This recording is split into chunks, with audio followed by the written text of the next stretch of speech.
นายกรัฐมนตรีมาเลเซียรวมเป็นสักขีพยานในพิธีลงนามแลกเปลี่ยนความตกลง4ฉบับโดยมีผู้แทนจากหน่วยงานที่เกี่ยวข้องของทั้ง2ฝ่ายเป็นผู้ลงนามนายกรัฐมนตรีและรัฐมนตรีว่าการกระทรวงกลาโหมกล่าวว่าไทยและมาเลเซียได้รับทราบและหารือร่วมกันอย่างรอบด้านเพื่อเสริมสร้างความมั่นคงสร้างความร่วมมือร่วมกันในการกระตุ้นเศรษฐกิจพัฒนาพื้นที่ชายแดนของทั้งไทยและมาเลเซียให้เป็นเสาหลักแห่งความมั่งคั่งร่วมกันโดยมีประเด็นที่เห็นพ้องร่วมกันหลายเรื่องโดยจะเร่งรัดโครงการสาธารณูปโภคที่เชื่อมโยงระหว่างกันให้แล้วเสร็จโดยเร็วเพื่อให้บรรลุเป้าหมายการค้าที่ 30,000 ล้านดอลลาร์สหรัฐภายในปี 2568 รวมทั้งร่วมกันพัฒนาพื้นที่ชายแดนของทั้ง2ประเทศเพื่อส่งเสริมและดึงดูดการค้าการลงทุนในระยะยาวโดยให้จัดทำแผนการพัฒนาและกรอบระยะเวลาที่แน่นอนผมขอยืนยันเจตจำนงของประเทศไทยนะครับในการทำงานร่วมกับท่านนายกอันวานั้นรัฐบาลมาเลเซียอย่างเต็มที่ทุกระดับเพื่อจะขับเคลื่อนความร่วมมือให้เกิดผลลัพธ์เป็นรูปธรรมในสาขาที่เป็นประโยชน์ร่วมกันโดยไม่ทิ้งใครไว้ข้างหลังซึ่งก็จะสอดคล้องกับวิสัยทัศน์มาเลเซียมาดานีของท่านนายกอันวาที่มุ่งขับเคลื่อนประเทศสู่ความก้าวหน้าอย่างโปร่งใสมีธรรมาภิบาลโดยไม่ทิ้งใครไว้ข้างหลังผมมองว่าการพบปะกับท่านนายกอันวาในวันนี้ก็จะเป็นการเริ่มต้นและกลุยทางให้มีการพบปะหารือและแลกเปลี่ยนการเยือนระหว่างไทยกับมาเลเซียในทุกๆระดับให้มากยิ่งขึ้นเพื่อให้เราได้ใกล้ชิดกันช่วยกันคิดช่วยกันทำช่วยกันแก้ไขในเรื่องที่เป็นปัญหาอุปสรรคและทำในเรื่องที่เป็นประโยชน์แก่ประชาชนของเราทั้งสองฝ่ายเพื่อให้ก้าวหน้าไปด้วยกันอย่างยั่งยืนด้านนายกรัฐมนตรีมาเลเซียได้แสดงความขอบคุณที่ไทยให้การต้อนรับอย่างอบอุ่นและยินดีที่ไทยและมาเลเซียมีความสัมพันธ์และความร่วมมือที่แน่นแฟ้นในทุกมิติโดยไทยถือเป็นเพื่อนบ้านที่ใกล้ชิดและเป็นมิตรประเทศที่สำคัญของมาเลเซีย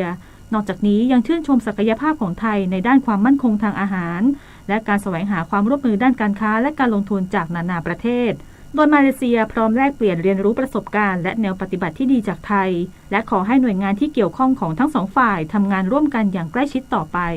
ธิดารัตน์ วงศ์พจนีรายงานความเชื่อมั่นของผู้บริโภคเดือนมกราคมปรับตัวดีขึ้นต่อเนื่องเป็นเดือนที่8สูงสุดในรอบ26เดือนจากการท่องเที่ยวฟื้นตัวและโควิด -19 คลี่คลายขณะที่จังหวัดตราดติดอันดับ3สุดยอดเมืองต้อนรับนักท่องเที่ยวดีที่สุดในไทยปี 2566นายธนวัฒน์ พลวิชัยอธิการบดีมหาวิทยาลัยหอการค้าไทยและประธานที่ปรึกษาศูนย์พยากรณ์เศรษฐกิจและธุรกิจมหาวิทยาลัยหอการค้าไทยเปิดเผยผลสำรวจความเชื่อมั่นของผู้บริโภคเดือนมกราคม 2566 ว่าดัชนีความเชื่อมั่นของผู้บริโภคปรับตัวดีขึ้นจากระดับ 49.7 เป็น 51.7 ดีขึ้นต่อเนื่องเป็นเดือนที่8สูงสุดในรอบ26เดือนนับตั้งแต่เดือนธันวาคม 2563 เนื่องจากการท่องเที่ยวฟื้นตัวขึ้นอย่างชัดเจนโดยเฉพาะนักท่องเที่ยวจีนที่เริ่มเดินทางเข้ามาท่องเที่ยวในประเทศไทยมากขึ้นรวมถึงสถานการณ์โควิดคลี่คลายส่งผลให้เกิดเม็ดเงินหมุนเวียนในประเทศมากขึ้นประกอบกับราคาน้ำมันเบนซินปรับตัวลดลงอย่างมากทำให้ประชาชนรู้สึกผ่อนคลายเรื่องค่าครองชีพลงส่งผลให้เกิดความเชื่อมั่นของผู้บริโภคปรับตัวดีขึ้นทุกรายการอย่างมีนัยสำคัญถือเป็นจุดเริ่มต้นที่ดีผู้บริโภคเห็นว่าเศรษฐกิจปัจจุบันดีแต่มองว่าอนาคตนั้นดูสดใสสังเกตว่าดัชนีความเชื่อมั่นของผู้บริโภคในปัจจุบันปรับขึ้น2จุดในเกี่ยวกับทางด้านเศรษฐกิจและการใช้งานปรับขึ้น 2.4 จุดเพราะนั้นมันจึงเป็นภาพที่ผู้บริโภคมองว่าอนาคตเนี่ยจะดีวันดีขึ้นโดยสาเหตุสำคัญนั้นมาจากการที่เศรษฐกิจมีความคึกคักหลังจากที่มีการเปิดรับนักท่องเที่ยวอย่างชัดเจนขึ้นโดยเฉพาะยิ่งนักท่องเที่ยวจีนเพราะฉะนั้นเนี่ยเราจะเห็นว่าสถานการณ์ของดัชนีความเชื่อมั่นผู้บริโภคเนี่ยมันค่อยๆดีขึ้นเพราะว่าตัวเศรษฐกิจไทยเนี่ยเริ่มจะมีภาพของการที่1สินค้าเกษตรมีราคาดีขณะที่เว็บไซต์ booking.com จัดอันดับจังหวัดตราดติดอันดับ3สุดยอดเมืองต้อนรับนักท่องเที่ยวที่ดีที่สุดในประเทศไทยปี 2566 โดยนางพัสริน เสวตรัตน์ผู้อำนวยการท่องเที่ยวแห่งประเทศไทยสำนักงานตราดเปิดเผยว่า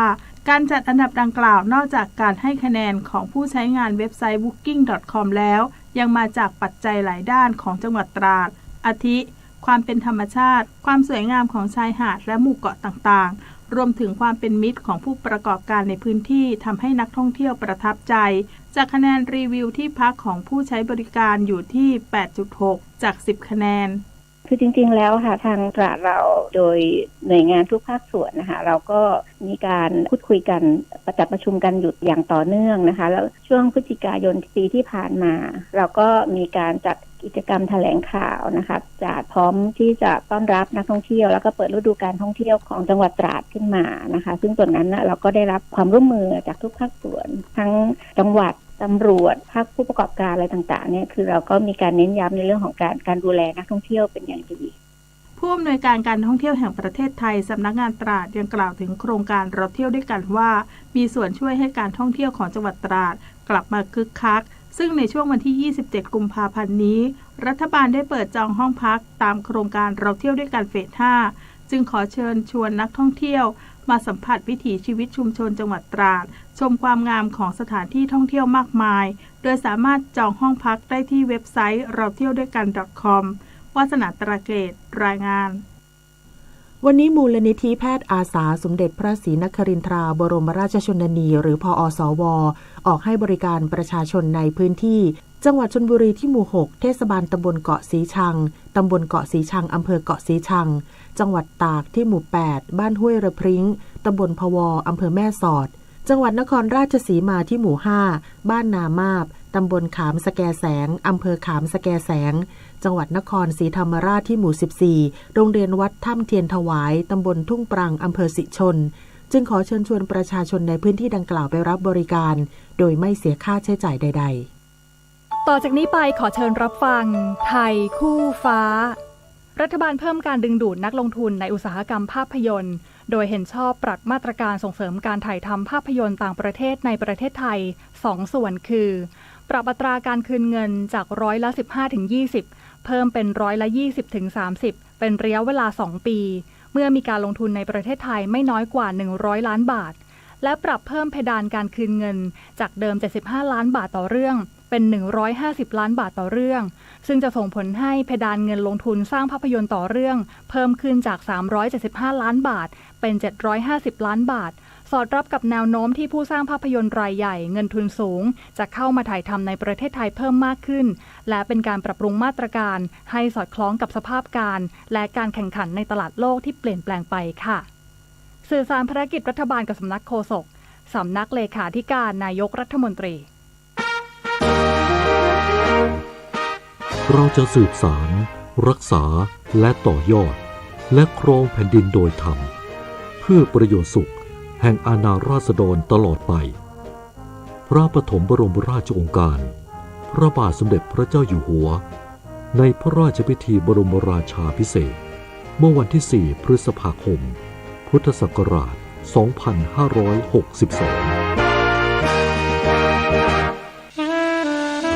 ข้าราชการต้องแยกเรื่องส่วนตัวออกจากตำแหน่งหน้าที่และยึดถือประโยชน์ส่วนรวมของประเทศชาติเหนือกว่าประโยชน์ส่วนตนสารประโยชน์ของชาติและปวงประชาอีกหนึ่งหัวข้อเรื่องจริยธรรมที่ข้าราชการพลเรือนทุกคนพึงควรปฏิบัติทำความดีเพื่อชาติไทยขณะนี้เวลา 7:15 นาทีต่อไปรับฟังข่าวต่างประเทศสำนักข่าวต่างประเทศรายงานว่ายอดผู้เสียชีวิตจากเหตุแผ่นดินไหวครั้งใหญ่ในตุรกีและซีเรียเพิ่มเป็นกว่า 17,500 คนในจำนวนนี้เป็นผู้เสียชีวิตในตุรกีประมาณ 14,000 คนและในซีเรียอีกราว 3,100 คนนอกจากนี้ยังมีผู้บาดเจ็บรวมกันกว่า 67,000 คนและมีอาคารสิ่งปลูกสร้างหลายพันหลังพังถล่มลงมาด้านเจ้าหน้าที่กู้ภัยทั้งในตุรกีและซีเรียกำลังทำงานแข่งกับเวลาเพื่อเร่งค้นหาและช่วยเหลือผู้รอดชีวิตใต้ซากปรักหักพังท่ามกลางอุปสรรคมากมายทั้งสภาพอากาศหนาวเย็นจัดการขาดแคลนอุปกรณ์กู้ภัยโดยเฉพาะเครื่องจักรหนักและสภาพความเสียหายที่เกิดขึ้นเป็นวงกว้างขณะที่นายอันโตนิโอ กูเตเรสเลขาธิการสหประชาชาติเรียกร้องคณะมนตรีความมั่นคงแห่งสหประชาชาติอนุญาตให้เปิดจุดผ่านแดนบริเวณพรมแดนตุรกีซีเรียเพิ่มขึ้นเพื่อส่งความช่วยเหลือด้านมนุษยธรรมไปให้ผู้ประสบภัยเหตุแผ่นดินไหวราว 4 ล้านคนในซีเรียสำนักข่าวต่างประเทศรายงานว่าประธานาธิบดีวโลดิเมียร์ เซเลนสกี้ผู้นำยูเครนเดินทางเยือนกรุงบรัสเซลส์ของเบลเยียมอย่างเป็นทางการเมื่อวานนี้ตามเวลาท้องถิ่นเพื่อเข้าร่วมการประชุมสุดยอดผู้นำสหภาพยุโรปหรือ EU และกล่าวปราศัยต่อรัฐสภายุโรป โดยประธานาธิบดีเซเลนสกี้แสดงความขอบคุณบรรดาผู้นำ EU ทั้ง 27 ชาติถึงความแน่วแน่ในการสนับสนุนยูเครนพร้อมเรียกร้องให้ EU เร่งจัดส่งอาวุธยุทโธปกรณ์ให้ยูเครนรวมทั้งเพิ่มการสนับสนุนอาวุธและความช่วยเหลือที่จำเป็นซึ่งรวมถึงเครื่องบินขับไล่ทั้งนี้การเดินทางเยือนยุโรปของผู้นำยูเครนในครั้งนี้มีขึ้นท่ามกลางความกังวลว่ากองทัพรัสเซียจะเปิดฉากโจมตีครั้งใหญ่ในวันที่ 24 กุมภาพันธ์นี้ซึ่งเป็นวันครบรอบ1 ปีที่รัสเซียเปิดปฏิบัติการพิเศษทางทหารในยูเครนกระทรวงสาธารณสุขสิงคโปร์ออกแถลงการที่ระบุว่าสิงคโปร์จะอนุญาตให้นักท่องเที่ยวที่ยังรับวัคซีนโควิด -19 ไม่ครบโดสสามารถเดินทางเข้าประเทศได้โดยไม่ต้องแสดงผลการตรวจเชื้อโควิด -19 เป็นลบก่อนออกเดินทางและไม่จำเป็นต้องซื้อประกันการเดินทางที่ครอบคลุมโรคโควิด -19 ตั้งแต่วันที่ 13 กุมภาพันธ์นี้เป็นต้นไปพร้อมกันนี้ยังประกาศยกเลิกมาตรการสวมหน้ากากอนามัยในระบบขนส่งสาธารณะและลดระดับการตอบสนองโรคโควิด -19 มาเป็นระดับสีเขียวซึ่งหมายความว่าโรคโควิด -19 ไม่ได้เป็นภัยคุกคามแล้วนายลอเรนซ์ว่องรองนายกรัฐมนตรีและประธานร่วมคณะทำงานเฉพาะกิจของสิงคโปร์เปิดเผยว่าสถานการณ์โรคโควิด -19 ในสิงคโปร์ทรงตัวในช่วงหลายเดือนที่ผ่านมาแม้ว่าจะมีการเดินทางเพิ่มขึ้นในช่วงสิ้นปีและการปรับเปลี่ยนนโยบายโควิดเป็นศูนย์ของจีนสำนักงานจัดการเหตุฉุกเฉินของนครโอ๊กแลนด์เมืองใหญ่ที่สุดของนิวซีแลนด์ประกาศเตือนให้ประชาชนในพื้นที่เตรียมพร้อมรับมือสภาพอากาศเลวร้ายหลังหน่วยงานอุตุนิยมวิทยาของนิวซีแลนด์คาดการณ์ว่าจะเกิดพายุไซโคลนรุนแรงในอีกไม่กี่วันข้างหน้าโดยสำนักงานจัดการเหตุฉุกเฉินจะร่วมมือกับหน่วยงานอุตุนิยมวิทยาในการติดตามและเฝ้าระวังพายุไซโคลนดังกล่าวซึ่งมีแนวโน้มจะทวีความรุนแรงเป็นพายุไซโคลนระดับ3ซึ่งมีความเร็วลมอยู่ที่119-157กิโลเมตรต่อชั่วโมงก่อนจะเคลื่อนเข้าสู่นิวซีแลนด์ในช่วงสุดสัปดาห์นี้ทั้งนี้ประกาศเตือนภัยดังกล่าวมีขึ้นเพียงไม่ถึง1สัปดาห์หลังนครโอ๊กแลนด์เผชิญเหตุอุทกภัยครั้งใหญ่ซึ่งทำให้มีผู้เสียชีวิต4คนและก่อให้เกิดความเสียหายมูลค่าหลาย100 ล้านดอลลาร์สหรัฐ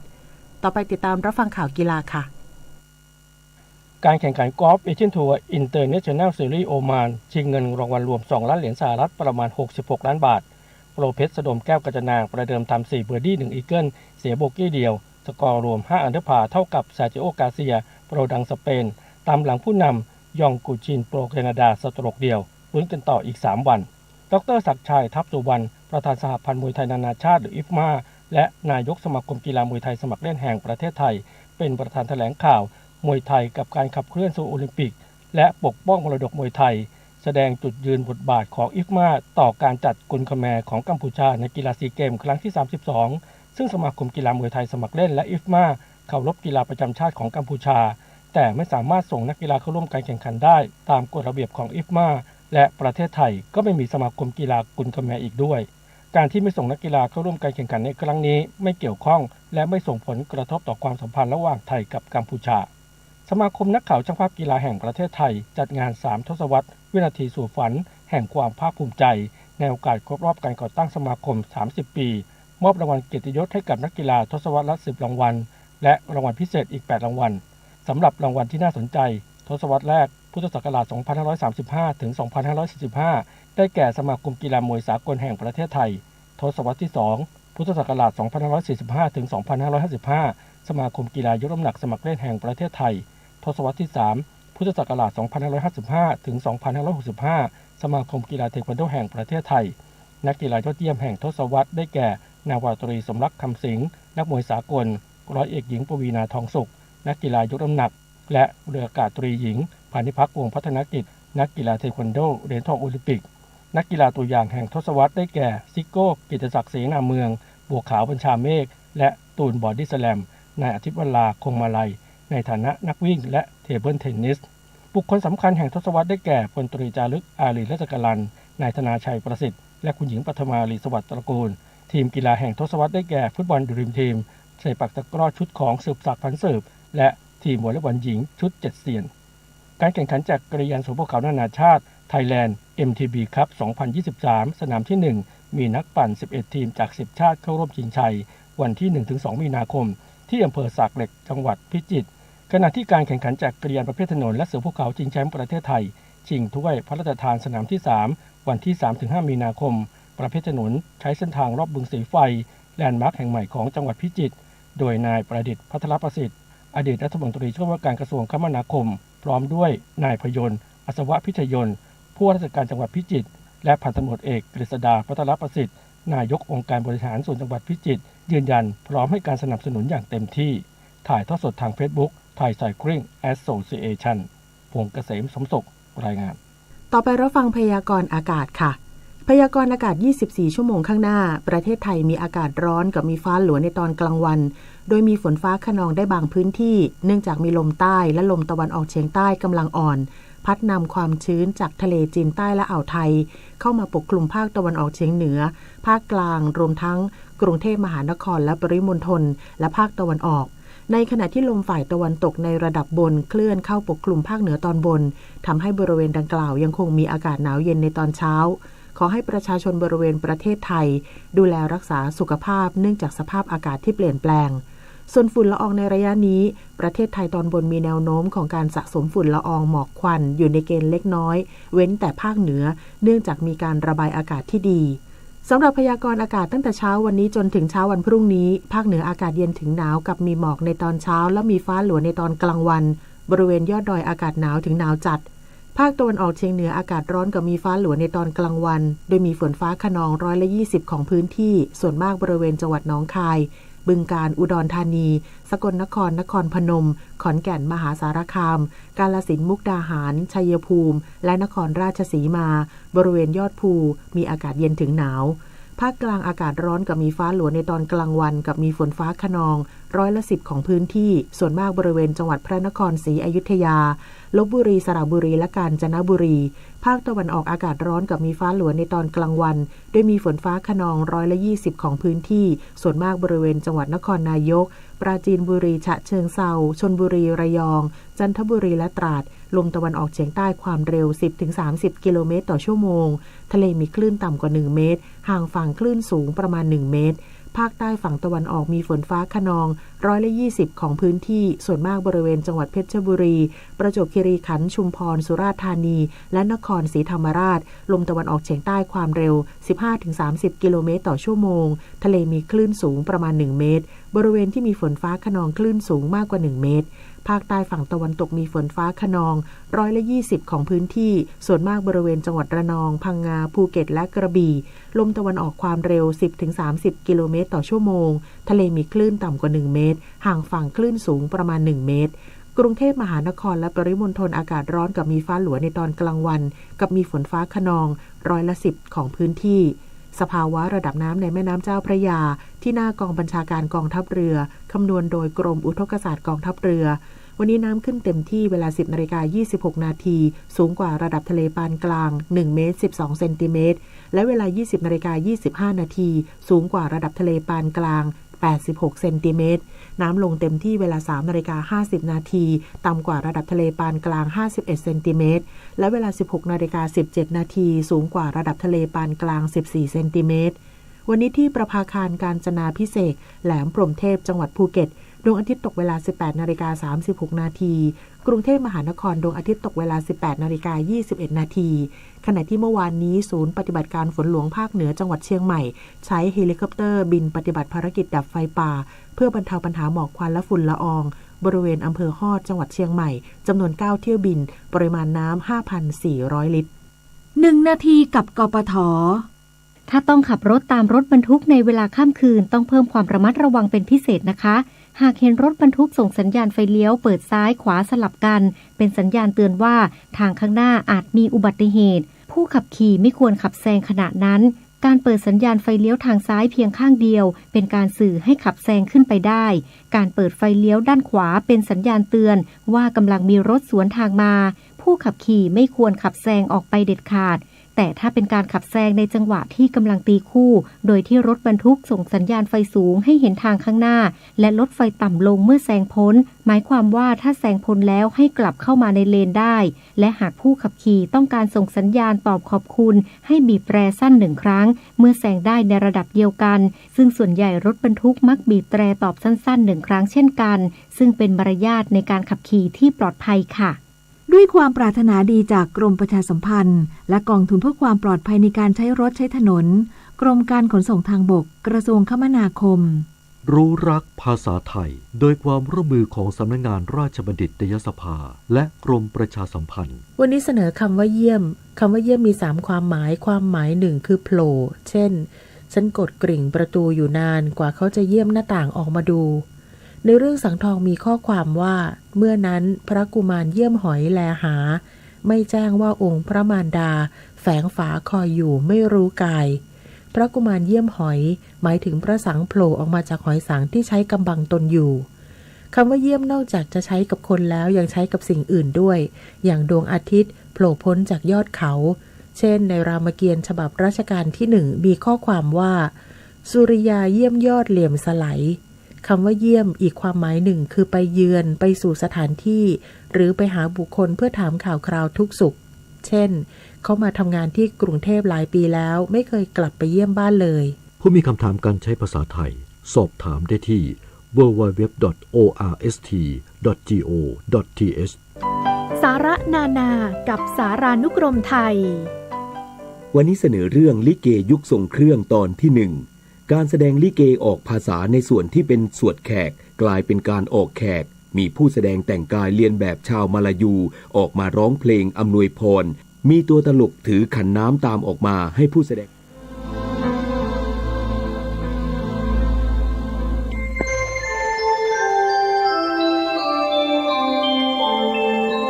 ขณะนี้ท่านกำลังฟังสถานีวิทยุกระจายเสียง FM 104.5 เมกะเฮิรตซ์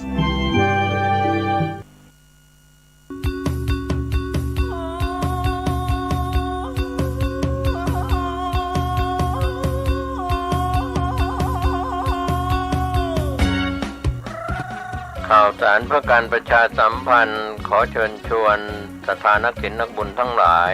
ร่วมทำบุญฉลองถาวรวัตถุและเสนาสนะปล่อยหลวงฉลองสมโภชการก่อตั้งวัดวังสิงห์คำครบ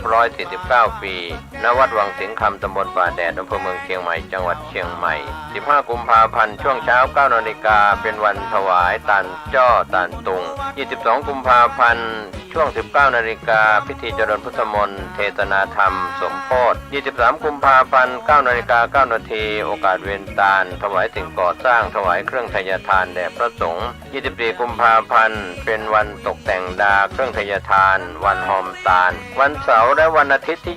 25และ26 กุมภาพันธ์ 2566ตั้งแต่เวลา 9 นาฬิกาเป็นต้นไปคณะศรัทธาวัดวังสิงห์คำและหัววัดต่างๆแห่เครื่องทยทานเข้าร่วมทำบุญในโอกาสนี้ก็เชิญชวนศรัทธาสาธุชนร่วมทำบุญรับเป็นเจ้าภาพสังฆทานถวายพระมหาเถรานุเถระที่นิมนต์มาเจริญพุทธมนต์สังฆทานถวายหัววัดและขอเชิญชวนทุกท่านร่วมงานและร่วมทำบุญในครั้งนี้โดยทั่วกันติดต่อบริจาคร่วมทำบุญได้ที่วัดวังสิงห์คำ081-783-6540ได้ทุกวันก็เป็นงานบุญงานกุศลฉลองถาวรวัตถุและเสนาสนะปล่อยหลวงฉลองสมโภชการก่อตั้งวัดวังสิงห์คำครบรอบ149 ปีณวัดวังสิงห์คำตำบลป่าแดดอำเภอเมืองเชียงใหม่จังหวัดเชียงใหม่15 กุมภาพันธ์ถึง26 กุมภาพันธ์ขอเชิญท่านร่วมงานบุญนี้โดยพร้อมเพรียงกันแดงเป็นเจ้าอาวาส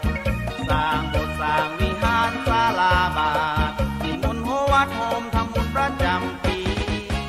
รำวงนำนา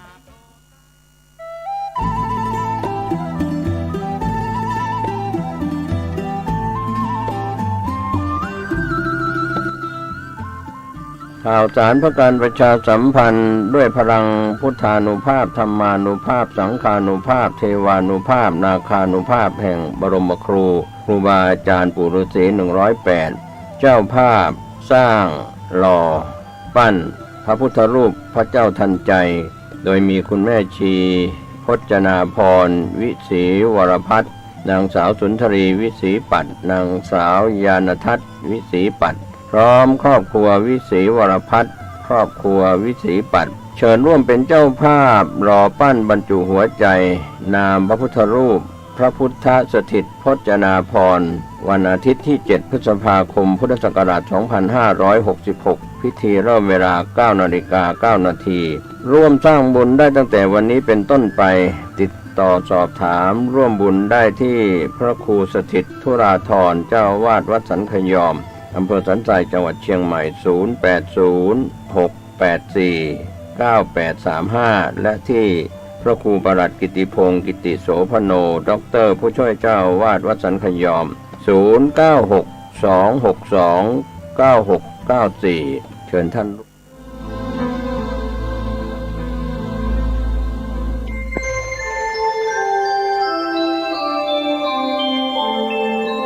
ขณะนี้ท่านกำลังฟังสถานีวิทยุกระจายเสียง FM 104.5 เมกะเฮิรตซ์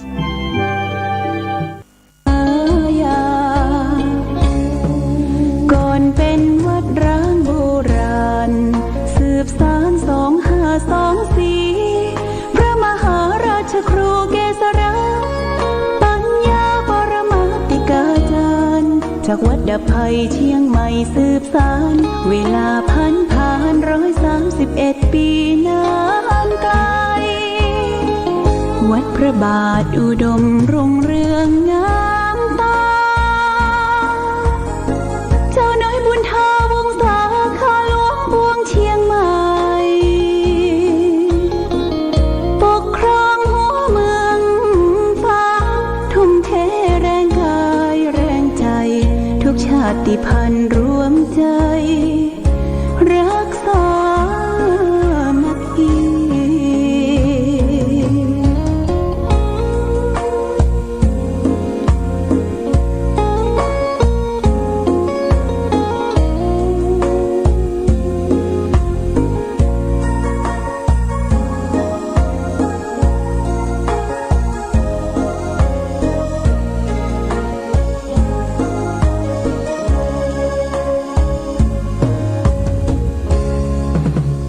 เป็นวัดร้างโบราณสืบสาน2524พระมหาราชครูเกษราปัญญาปรมาติกาจารย์จากวัดดับภัยเชียงใหม่สืบสานเวลาผ่าน131 ปีนานไกลวัดพระบาทอุดมรุ่งเรืองงามตา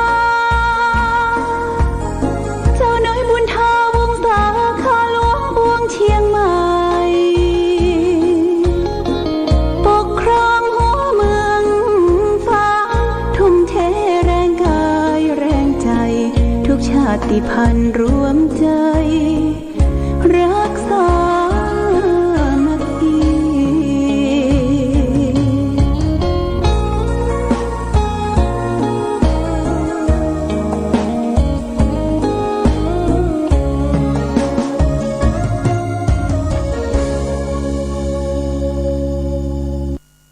เจริญสุขสาธุชนญาติโยมท่านพุทธบริษัททั้งหลายวันนี้รายการธรรมประทีปส่องต่างก็ได้มาพบปะกับพ่อแม่พี่น้องศรัทธาสาธุชนญาติโยมแห่งครั้งหนึ่งวันนี้เป็นวันศุกร์ที่10 เดือนกุมภาพันธ์พุทธศักราช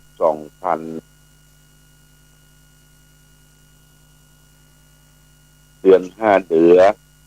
อน3 ใต้แรม5 ค่ำวันนี้เป็นวันสุดท้ายของสัปดาห์แรกของเดือน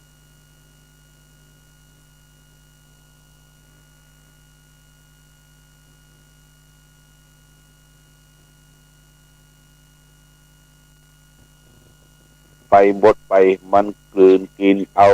สรรพสัตว์ชีวิตของมนุษย์เอาเนี่ยไปตามกาลและเวลาก็มีอย่างที่จะมาหยุดยั้งการเวลามันเปลี่ยนแปลงไปเรื่อยๆญาติโยมชีวิตเราก็เหมือนกันของแต่ละท่านแต่ละคนบางท่านบางคนก็บอกรู้สึกตัวว่า เอาแก่เอาเฒ่าเอาชรากลัวจะฮึกซุกตัวก็ว่าโรคภัยไข้เจ็บเข้ามาเบียดเบียนมันมาตามความแก่ความชราของเขาสังขารที่มันเสื่อมโทรมไปนั่นน่ะมันเป็นเรื่องของที่มนุษย์ทุกคนเกิดมาจะต้องประสบพบปะเกิดแล้วแก่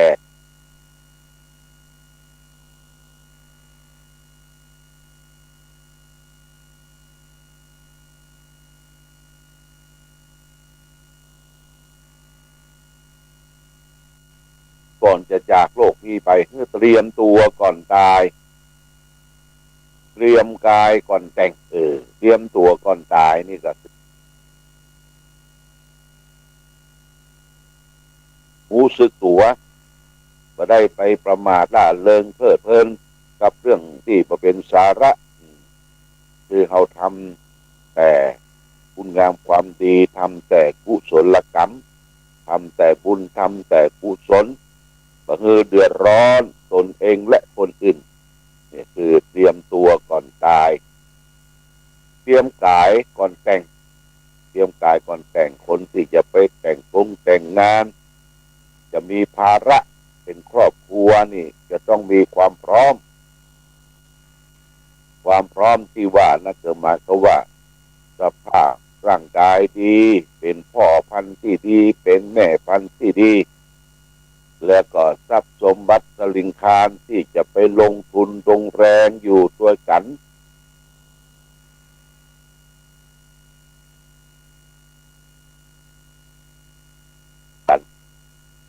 ว่าคนที่จะแต่งงานลงทุนจะต้องมีสินมั่นสินสอดที่จะไปลงทุนลงแรงด้วยแต่งงานทุกคนนะมีงานทำแล้วงานมาบวกกันด้วยแต่งงานขึ้นเป็นงานใหญ่แต่งไปแล้วจะต้องรับผิดมุ่งมั่นรักใคร่กลมเกลียวกันบระบัดยิ่งกว้างกัน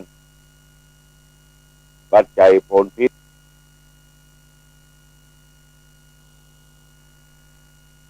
ตัวนี่สำคัญอย่าเตรียมตัวก่อนตายเตรียมกายก่อนแต่งนี่ฝากไว้ก็ต้องแสดงความสมเพชเวทนาที่ประชาชนพลเมืองตุรกีประเทศตะวันออกกลางนะญาติโยมนะแผ่นดินถล่มผู้คนตายไป14,000ที่ประเทศตุรกีนี่14,000คนเป็น10,000ตายเนี่ยใหญ่ไปแจ้ประธรรมดาญาติโยมตายถูกแผ่นดินที่ถล่มแผ่นดินที่มันเอาตึกรามบ้านช่องถล่มเนรนาศประเทศอันนั้นตายไปประมาณ 40,000 กว่าคน17,000 กว่าคนน่ะละญาติโยมนะโอ้เป็นที่น่าชมเพศเวทนาลูกปัดพ่อปัดแม่ปัดพี่ปัดน้องกันอันนี้มันเป็นภัยธรรมชาติที่เกิดขึ้นทั่ว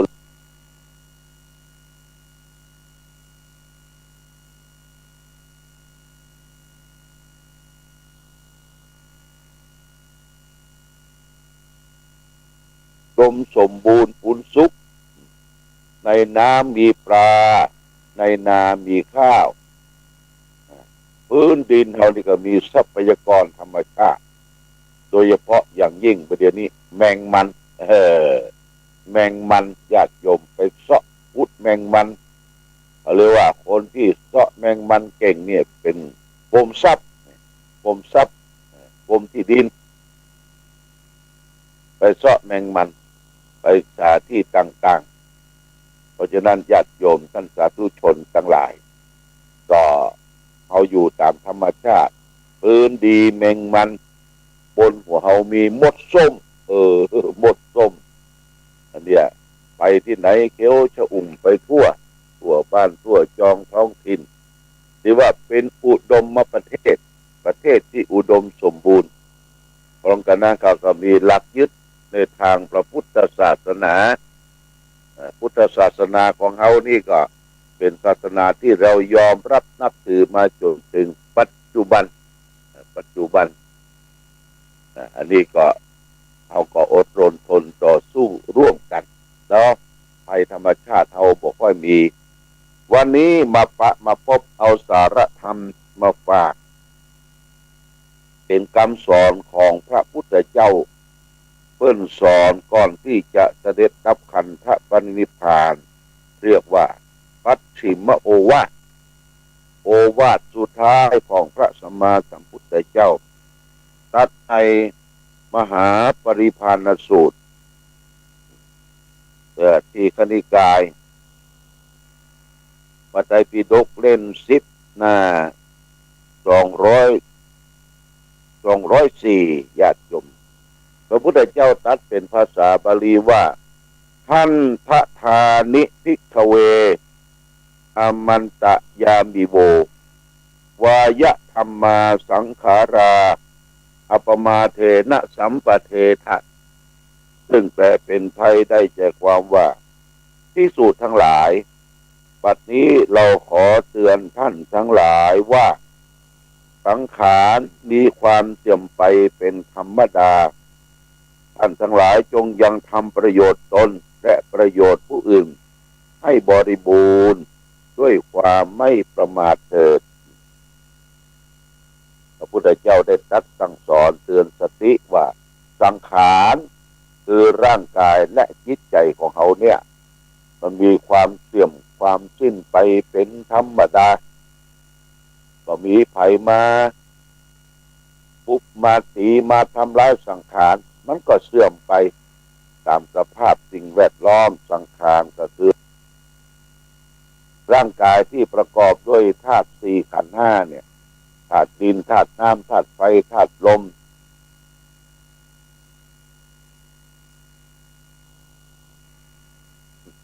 มันเกิดขึ้นตั้งอยู่และกระดับไปมีความเสื่อมสิ้นไป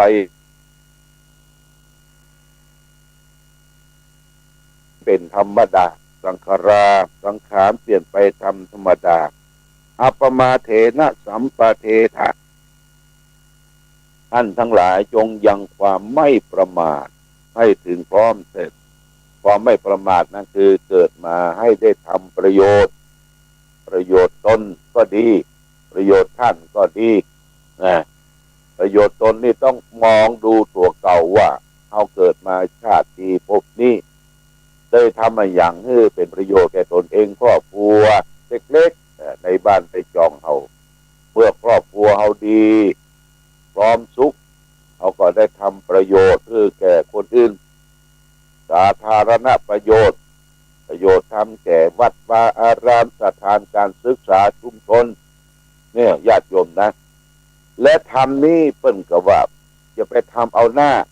จะไปค้าเอากำไรญาติโยมเขาจะไปทำเอาหน้าจะไปค้าเอากำไรเกินไปทำประโยชน์เกี่ยวกับเสียสละร่วมกันสร้างสรรค์ความสุขความเจริญความรุ่งเรืองความวัฒนาถาวรอันจะเกิดมีขึ้นแก่เราและท่านทั้งหลายโดยนี่ฝากไว้วันนี้ธรรมะปัจฉิมโอวาทก่อนที่พระพุทธเจ้าจะละดับขันเสด็จดับขันธปรินิพพานว่าขอให้เราและท่านทั้งหลายจงยังความไม่ประมาทคุณงามความดีเกิดมาทั้งทีพยายามทำดีให้ได้จะตายทั้งทีให้ได้ฝากดีเอาไว้ทำดีไว้ให้ลูกทำถูกไว้ให้หลานทำความชื่นบานไว้กับประเทศชาติบ้านเมืองของเราทั้งหลายอย่างนี้เป็นต้นเนี่ยญาติโยมทั้งสาธุชนฝากไว้วันนี้วันศุกร์ตอนเช้านี้ได้มาพบกันเมื่อคืนบึดนี่เราก็จะได้มาพบกันอีกครั้งหนึ่งญาติโยมเวลาตั้งแต่ 20 นาฬิกา 8 โมงไปถึง 10 โมง มีเวลานักเพื่อก็จะได้เอาชื่อเอานามของท่านญาติโยมสาธุชนบริจาคค่าน้ำค่าไฟและร่วมกันบูรณะปฏิสังขรณ์เจดีย์อุโบสถของวัดพระบาทอุดมที่เป็นเจ้าภาพเทพบุตรเทวดาท้าวเวสสุวรรณ4 ตนนั้นกับมีเจ้าภาพหมดเลยญาติโยมประเดี๋ยวนี้ก็เหลือเทวดามาหมดละญาติโยมองค์ละ800เพิ่นส่งมาหมดละส่งลูกหางดงมาโรงงานใหญ่พร้อมที่จะเอาขึ้นตั้งไว้บนกำแพงองค์ละ800ถึงเจ้าภาพร่วมกันสร้างวัดสร้างวาประดับประดาตกแต่งให้สวยงดงดงามเป็นที่เพียบพร้อมของศรัทธาญาติโยมท่านสาธุชนทั้งหลายอันนี้ก็ขอเชิญชวนบึกปะกันครั้งหนึ่ง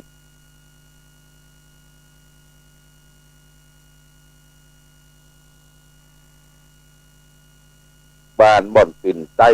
ได้ถวายค่าไฟฟ้าบำรุงสถานี120 บาทวันนั้นเป็นเทศเพิ่งก็เอาซองมาถวายแล้วก็พ่อแกนทาเต็งบ้านหัวฝายค่าไฟฟ้า200 บาทอนุโมทนาสาธุพร้อมกันนั้นตะกี้ก็ได้รับจากคุณมนพว่าครอบครัวนางแสงดาวลุงหยาบบ้านแม่ห้างอันนี้เป็นเจ้าภาพกระเบื้อง1 กล่องปูรอบอุโบสถรอบโบสถ์140 บาทได้รับแล้วล่าลุงหม่องบ้านแม่ห้างทำบุญเป็นเจ้าภาพโอ้นี่บ้านเชียงดาวโมทนาสาธุบ้านเชียงดาวกระเบื้อง1 กล่อง140 บาทโมทนาสาธุเพื่อต่อติดตามรายการฟังแล้วก็รับน้ำมนต์ได้พร้อมเพียงกันวันนี้ได้มาพบญาติโยมท่านสาธุชนก็พอสมควรแก่กาลเวลาขออนุโมทนาสาธุกับผู้มีจิตศรัทธาได้ร่วมบุญร่วมกุศลได้ให้ได้หอมได้ช่วยกันคืสร้างวัดวาศาสนาของเราชาวพุทธทั้งหลาย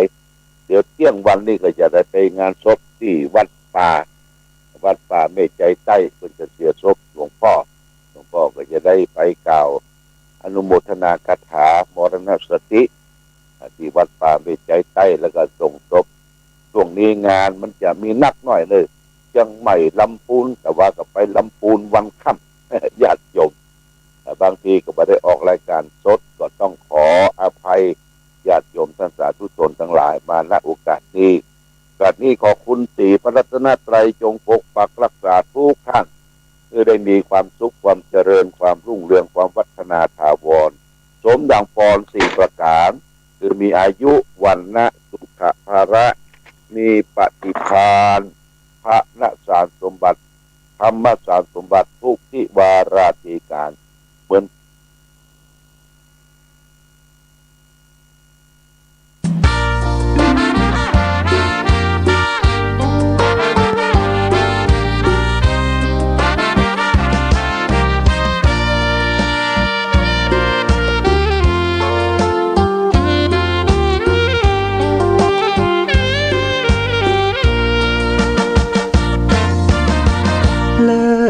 ฟ้านภาลัยก้องไปทั่วเขตสยาม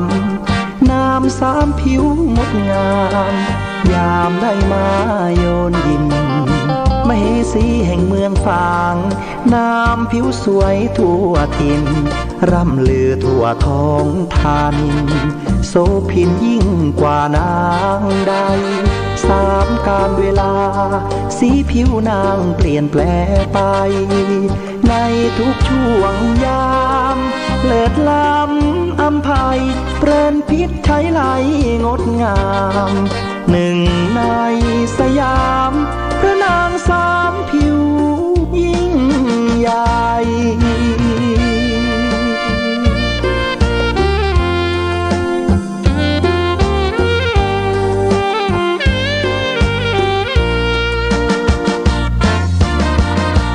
ช่วงเช้าเงางามผิวขาวนวลชวนทักษาพร ถึงตอนสายมาช่วงเที่ยงผิวนางเหลืองผ่องติดตราตรึงใจแม้นใครได้มองงามเหมือนดังรูปทองมองแล้วสุราค่ำลงเปลี่ยนแปลงผิวแดงระเรื่องงามตาพาให้ชวนชมองค์พระเจ้าฝางแม่นางสามผิวผู้สมผู้คนนิยมสมบารมีสีล้านนา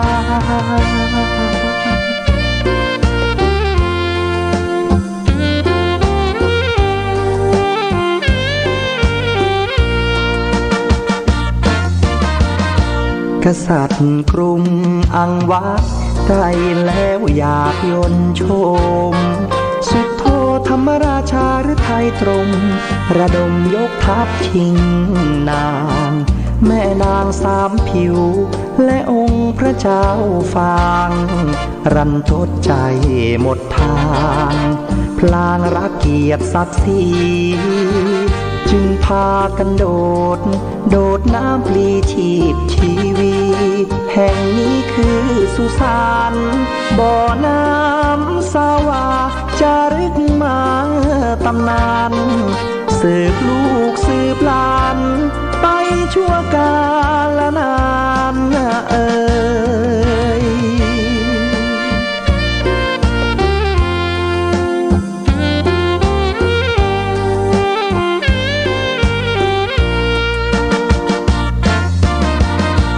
กษัตริย์กรุงอังวะได้แล้วอยากยนต์ชมสุดโทธรรมราชาหรือไทยตรง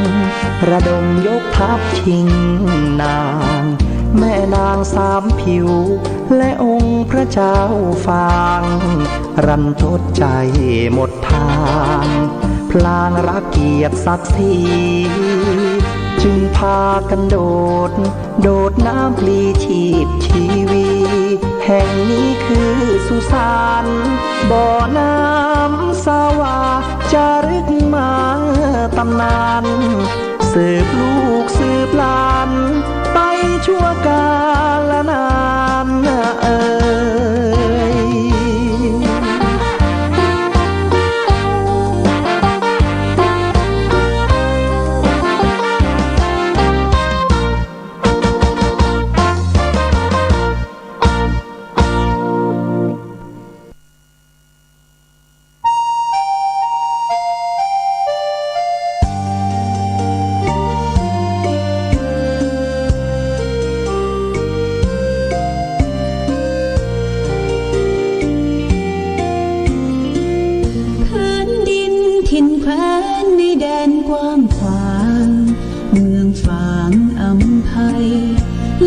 ล้ำวิไลชวนให้ไปหาทุ่งเขาเนาไพรหากใครได้มาม่วนใจนักหนาได้มาแอวเมืองฟ้าชุ่มเย็นช่ำล้ำเที่ยวทำตักเต่าแดนเก่าโบราณเรียบล้อลำธารเที่ยวดอยอ่างขางเขื่อนน้ำแม่นางเยี่ยมชาวบ้านยางป่าคาดอยลางกลางถ้ำผาพึ่งพนาป่าสวยน้ำใสน้ำใจสะอาดเมืองฟ้างธรรมชาติเสกสรรปันมาหลากพื้นเผ่าพันธุ์ร่วมกันพร้อมหน้าเสน่ห์นำพายมาเมื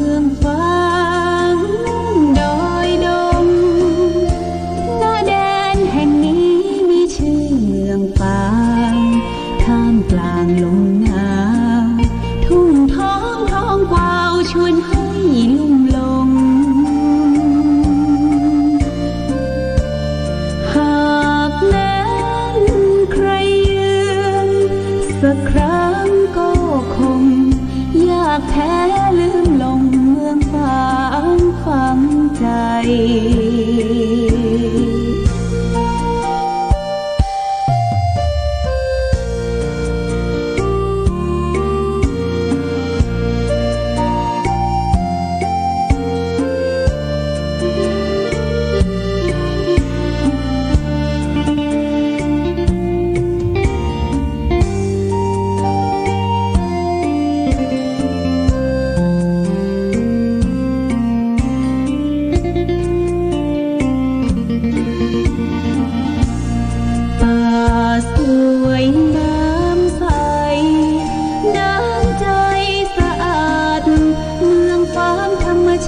เสกสรรปันมา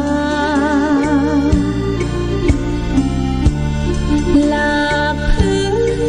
เผ่าพันธุ์ร่วมกันพร้อมหน้าเสน่ห์นำพายมาเมืองฟ้างดอยดงหน้าแดนแห่งนี้มีชื่อเมืองปางท่ามกลางลมหนาวทุ่งท้องกวาวชวนให้ลุ่มลงหากแม้นใครยืนสักครั้งก็คงอยากแท้ลืมลงเมืองฟ้างฝังใจ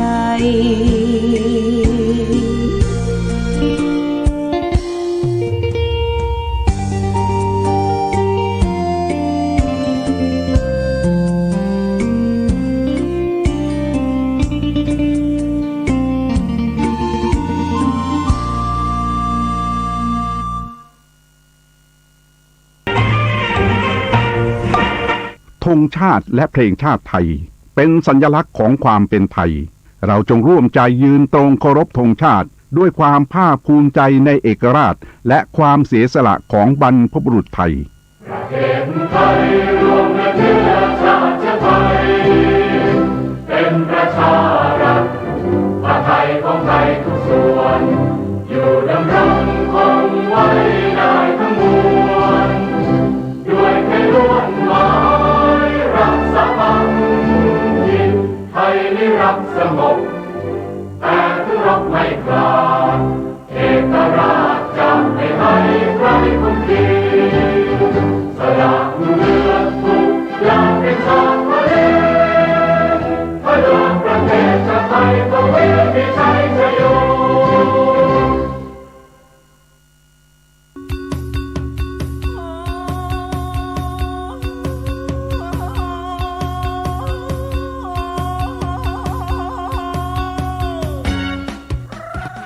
ข่าวสารเพื่อการประชาสัมพันธ์ขอเชิญชวนศรัทธานักศิลป์นักบุญทั้งหลาย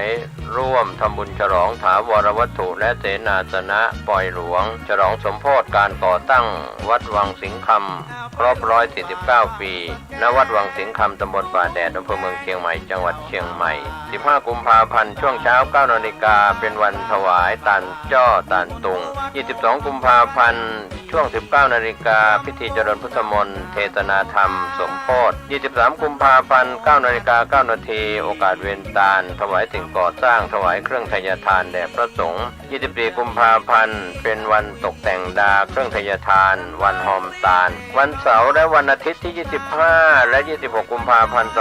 2566 ตั้งแต่เวลา 9 นาฬิกาเป็นต้นไปคณะศรัทธาวัดวังสิงห์คำและหัววัดต่างๆแห่เครื่องทยทานเข้าร่วมทำบุญในโอกาสนี้ก็เชิญชวนศรัทธาสาธุชนร่วมทำบุญรับเป็นเจ้าภาพสังฆทานถวายพระมหาเถรานุเถระที่นิมนต์มาเจริญพุทธมนต์สังฆทานถวายหัววัดและขอเชิญชวนทุกท่านร่วมงานและร่วมทำบุญในครั้งนี้โดยทั่วกันติดต่อบริจาคร่วมทำบุญได้ที่วัดวังสิงห์คำ081-783-6540 ได้ทุกวันก็เป็นงานบุญงานกุศลฉลองถาวรวัตถุและเสนาสนะปล่อยหลวงฉลองสมโภชการก่อตั้งวัดวังสิงห์คำครบรอบ149 ปีณวัดวังสิงห์คำตำบลป่าแดดอำเภอเมืองเชียงใหม่จังหวัดเชียงใหม่15 กุมภาพันธ์ถึง26 กุมภาพันธ์ขอเชิญท่านร่วมงานบุญนี้โดยพร้อมเพรียงกัน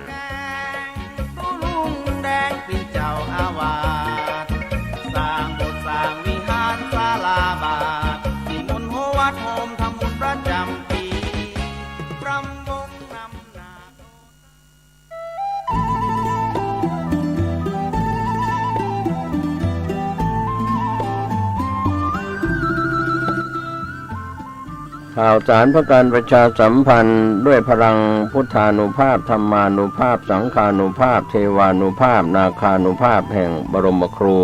บาอาจารย์ปู่ฤาษี108เจ้าภาพสร้างหล่อปั้นพระพุทธรูปพระเจ้าทันใจโดยมีคุณแม่ชีพจนาพรวิศรีวรพัฒน์นางสาวสุนทรีวิศรีปัตย์นางสาวยานทัศน์วิศรีปัตย์พร้อมครอบครัววิศรีวรพัฒน์ครอบครัววิศรีปัตย์เชิญร่วมเป็นเจ้าภาพหล่อปั้นบรรจุหัวใจนามพระพุทธรูปพระพุทธสถิตพจนาพรวันอาทิตย์ที่7พฤษภาคมพุทธศักราช2566พิธีเริ่มเวลา 9:09 น.ร่วมสร้างบุญได้ตั้งแต่วันนี้เป็นต้นไปติดต่อสอบถามร่วมบุญได้ที่พระครูสถิตธุราธรเจ้าอาวาสวัดสันขยอมอำเภอสันทรายจังหวัดเชียงใหม่0806849835และที่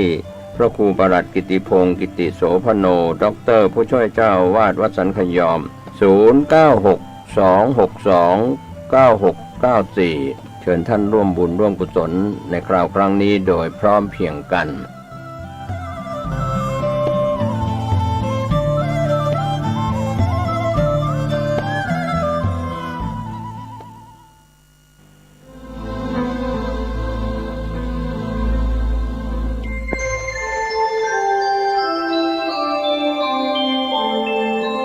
ขณะนี้ท่านกำลังฟังสถานีวิทยุกระจายเสียง FM 104.5 เมกะเฮิรตซ์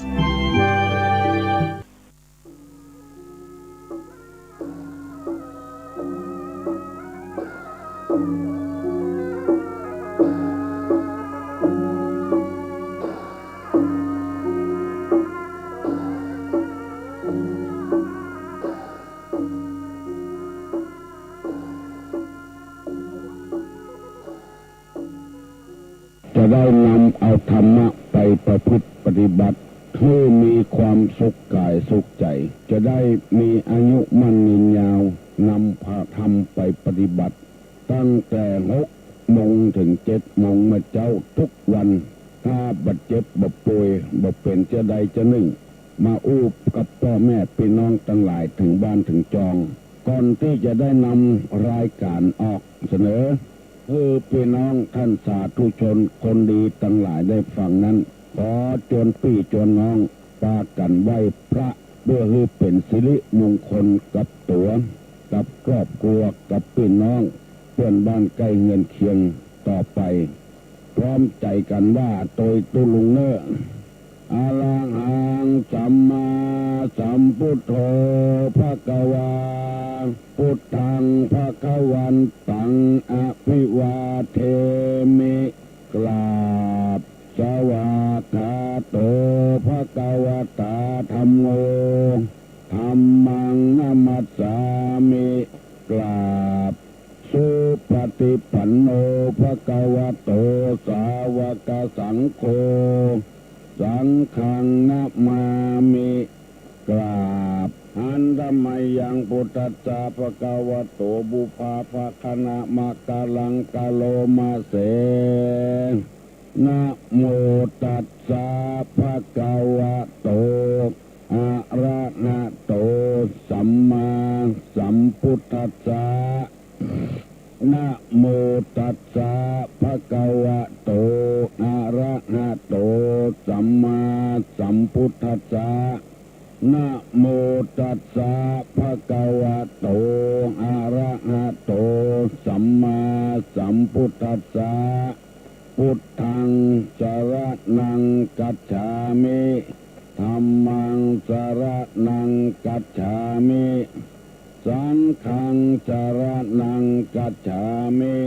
ตุติยัมปิพุทธังสรณังกัจฉามิตุติยัมปิธัมมังสรณังกัจฉามิตุติยัมปิสังฆังสรณังกัจฉามิตติยัมปิพุทธังสรณังกัจฉามิตติยัมปิธัมมังสรณังกัจฉามิตติยัมปิสังฆัง กัจฉามิอิติปิโสภะคะวะอะระหังสัมมาสัมพุทโธวิชชาจารณะสัมปันโนสุขโตโลกวิทูอนุตตโลปุริสะธรรมสาระถิสัทธาเทวมนุษย์สานังพุทโธภควาติสวากขาโตภควตาธัมโมสันติทิโก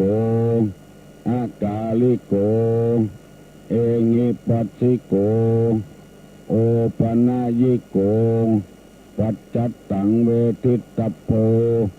บิญโยหิติสุปฏิปันโนภควโตสาวกสังโฆอุจุปฏิปันโนภควโตสาวกสังโฆญาญาปฏิปันโนภควโตสาวกสังโฆสามิจิปฏิปันโนภควโตสาวกสังโฆญาติตังจัตตาลิปุริสายุคานิอัฏฐาปุริสาภุคาลาเอสาภควโตสาวกสังโฆอาหุไนโยปาหุไนโยตักขิไนโยอัญจลิกาลนิโยอนุตตลังปุญญเขตังโลกัสสาติกราบหนึ่งกราบสองกราบสามสบายใจมากเสียงที่ท่านทั้งหลายได้ฟังอยู่ในขณะนี้เป็นเสียงจากศูนย์ปฏิบัติการมูลนิธิบุญญาภรณ์วัดโสภณารามอำเภอแม่ริมจังหวัดเชียงใหม่ได้ตั้งจุดปฏิบัติการนี้เพื่อความเข้มแข็งของชุมชนการที่ชุมชนจะเข้มแข็งนั้นบัดใจว่ามีเงินมีคำมีทรัพย์สมบัติมีให้นาสาโทอย่างเดียวจะต้องมีคุณธรรมด้วยช่วยเหลือร่วมด้วยช่วยกันด้วยถ้ามีการเงินก็คำอย่างเดียวคนเราจะมีทิฏฐิบ่ได้ปึ้งพระอาศัยกันชุมชนจะบ่เข้มแข็งพ่อแม่พี่น้องลองสังเกตพอบ้านจัดสรรบ่เดียวคนรวยทั้งนั้นคือบ้านจัดสรรอยู่ปอไผ่ปอมันแจ้งมาก็โกนไปหัวไปมดปิดประตูไว้บางบ้านก็จ้างคนไว้เฝ้าบักกูนบักเกยกันบัสมัครสมานกันอยู่ปอไผ่ปอมันดูทีวีปอไผ่ปอมันฟังวิทยุเนี่ยบ่ได้มาคั่วมากวนมีการมีงานอย่างมาช่วยกันอย่างบ้านเฮาบ่มีอันนั้นแสดงว่าเงินคำกำแก้วนี่บัดเนี้ยคือคนเฮาได้กลมเกลียวกันสามัคคีกันเท่าใดแต่ว่าคุณธรรมนี่เนี่ยคนเฮาได้มีความสามัคคีพร้อมเพรียงเอียงหน้ากันมีหัวหน้ามีลูกน้องบางบ้านเพิ่นก็ไปขอความร่วมมือก็ได้กันเงินกระทองตอนนั้นน้ำจิตน้ำใจจะบ่ได้กันบาปบริวารที่อื่นที่มีบ้านจัดสรรกันใกล้ๆวัดตุลุงนี่ก็มีบ่ล่ำหันหน้าหันตากันสักตัวแล้วก็อยู่กันไปได้อย่างนั้นบ่มีพรรคบ่มีพวก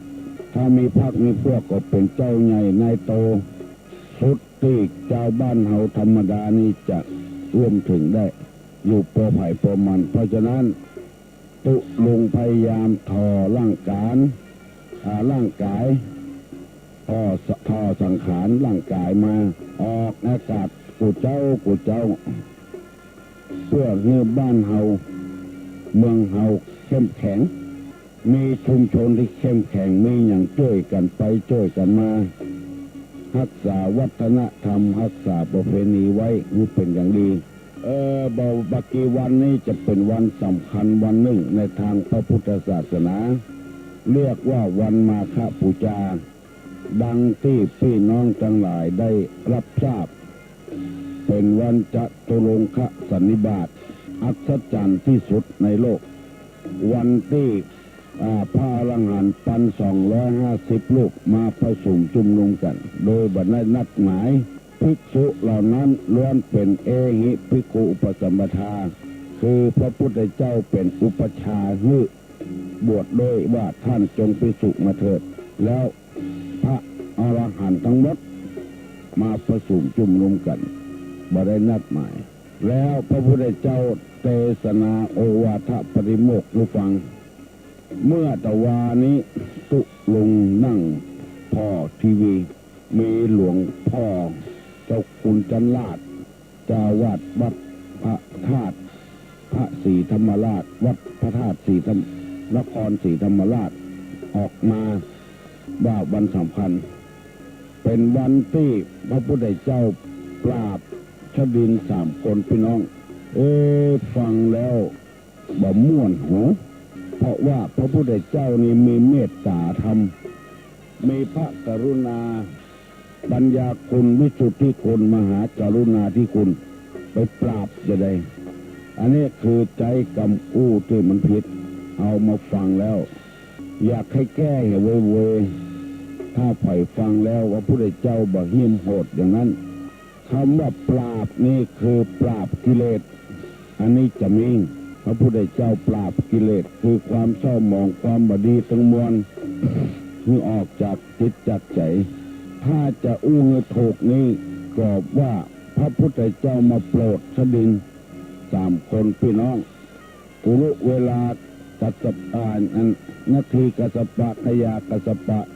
หมู่นี้พอจะอู้ได้ว่า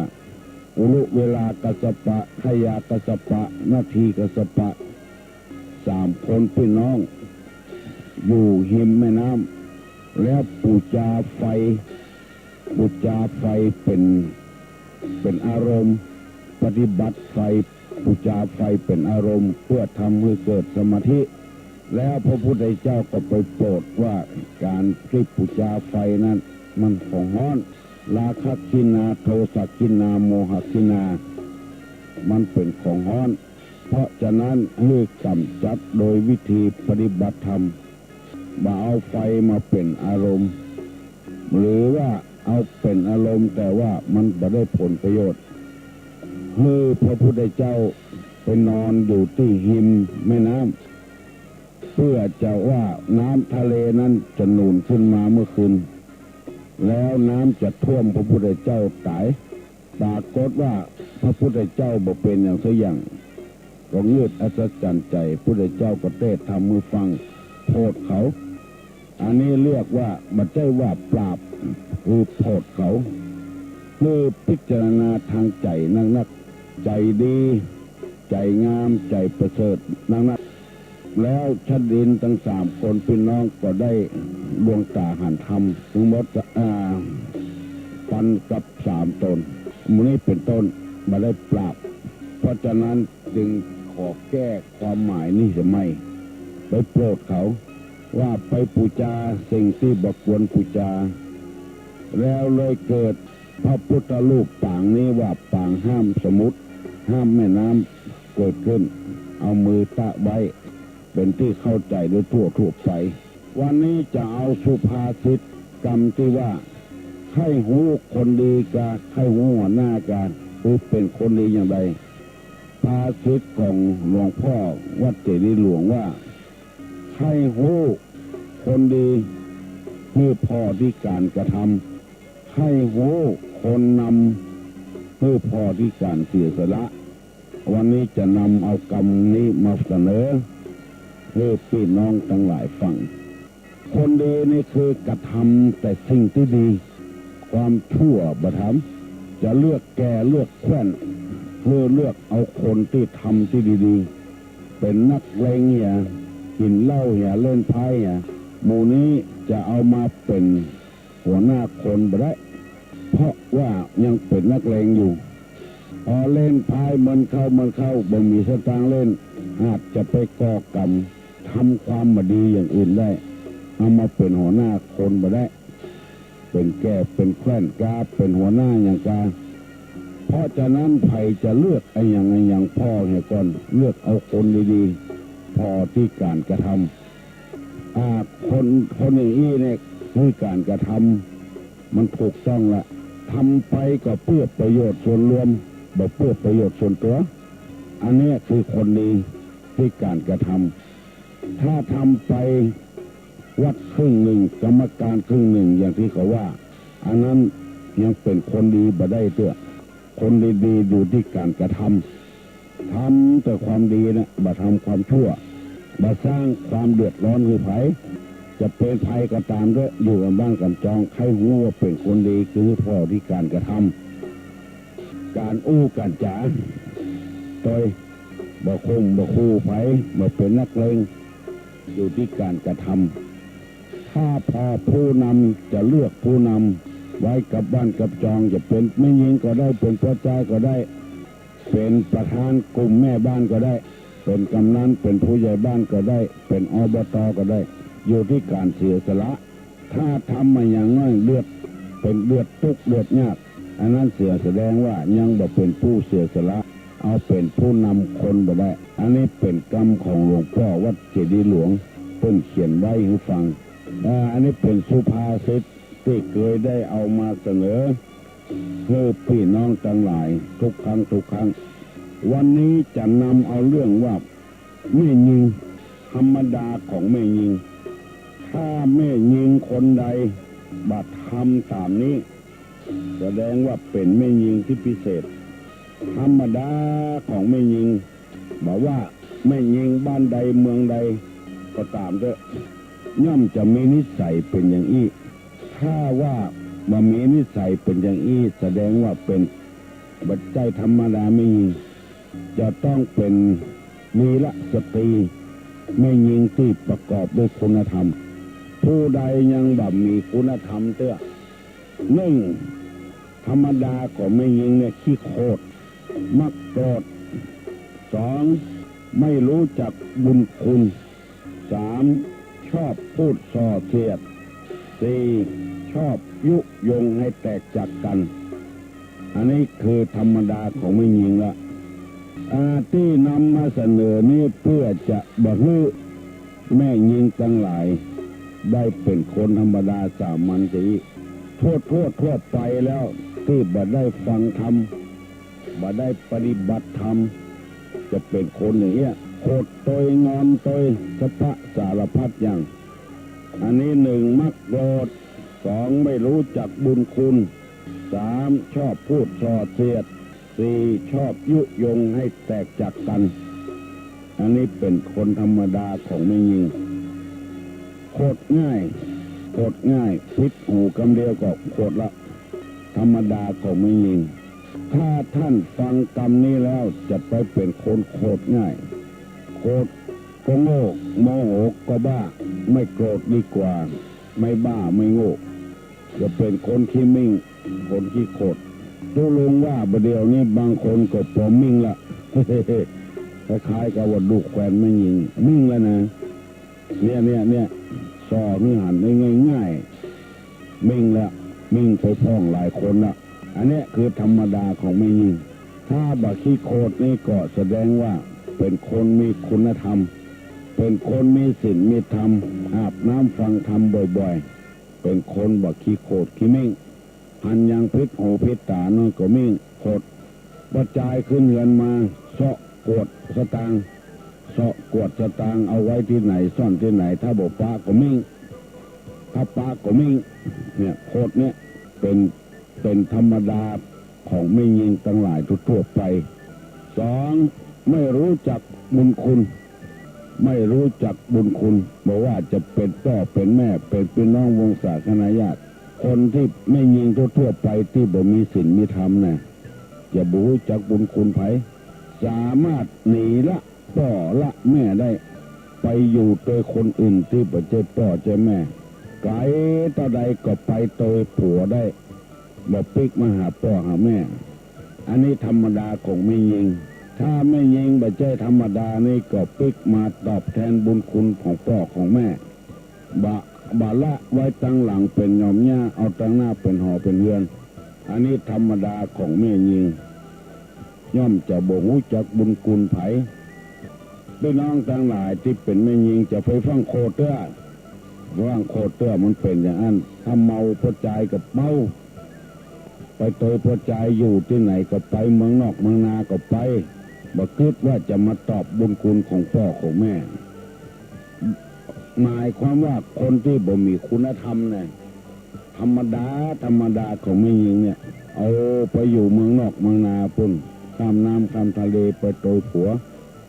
ไปใจคนไทยอย่าเพิ่นจะเอาไปฆ่าก็ไปอย่างล่อลวงหมูจำเป็นแล้วต้องไปโตยผัวตั้งหลังนี่ปีป้านาอาพี่น้องวงศาคณญาติลืมไปหมดนี่ธรรมดาของแม่หญิงทั่วไป3ชอบพูดส่อเสียดส่อโตยเสียดโตยคนนั้นคนนี้เป็นนิสัยของแม่หญิงส่วนมากนี่ลองสังเกตพอได้เป็นอย่างเงี้ยอู้ไปก็อู้ถึงคนอื่นเอามาส่อคนนั้นเป็นอย่างนั้นคนนั้นเป็นอย่างนี้เสียดสีเบิ้ล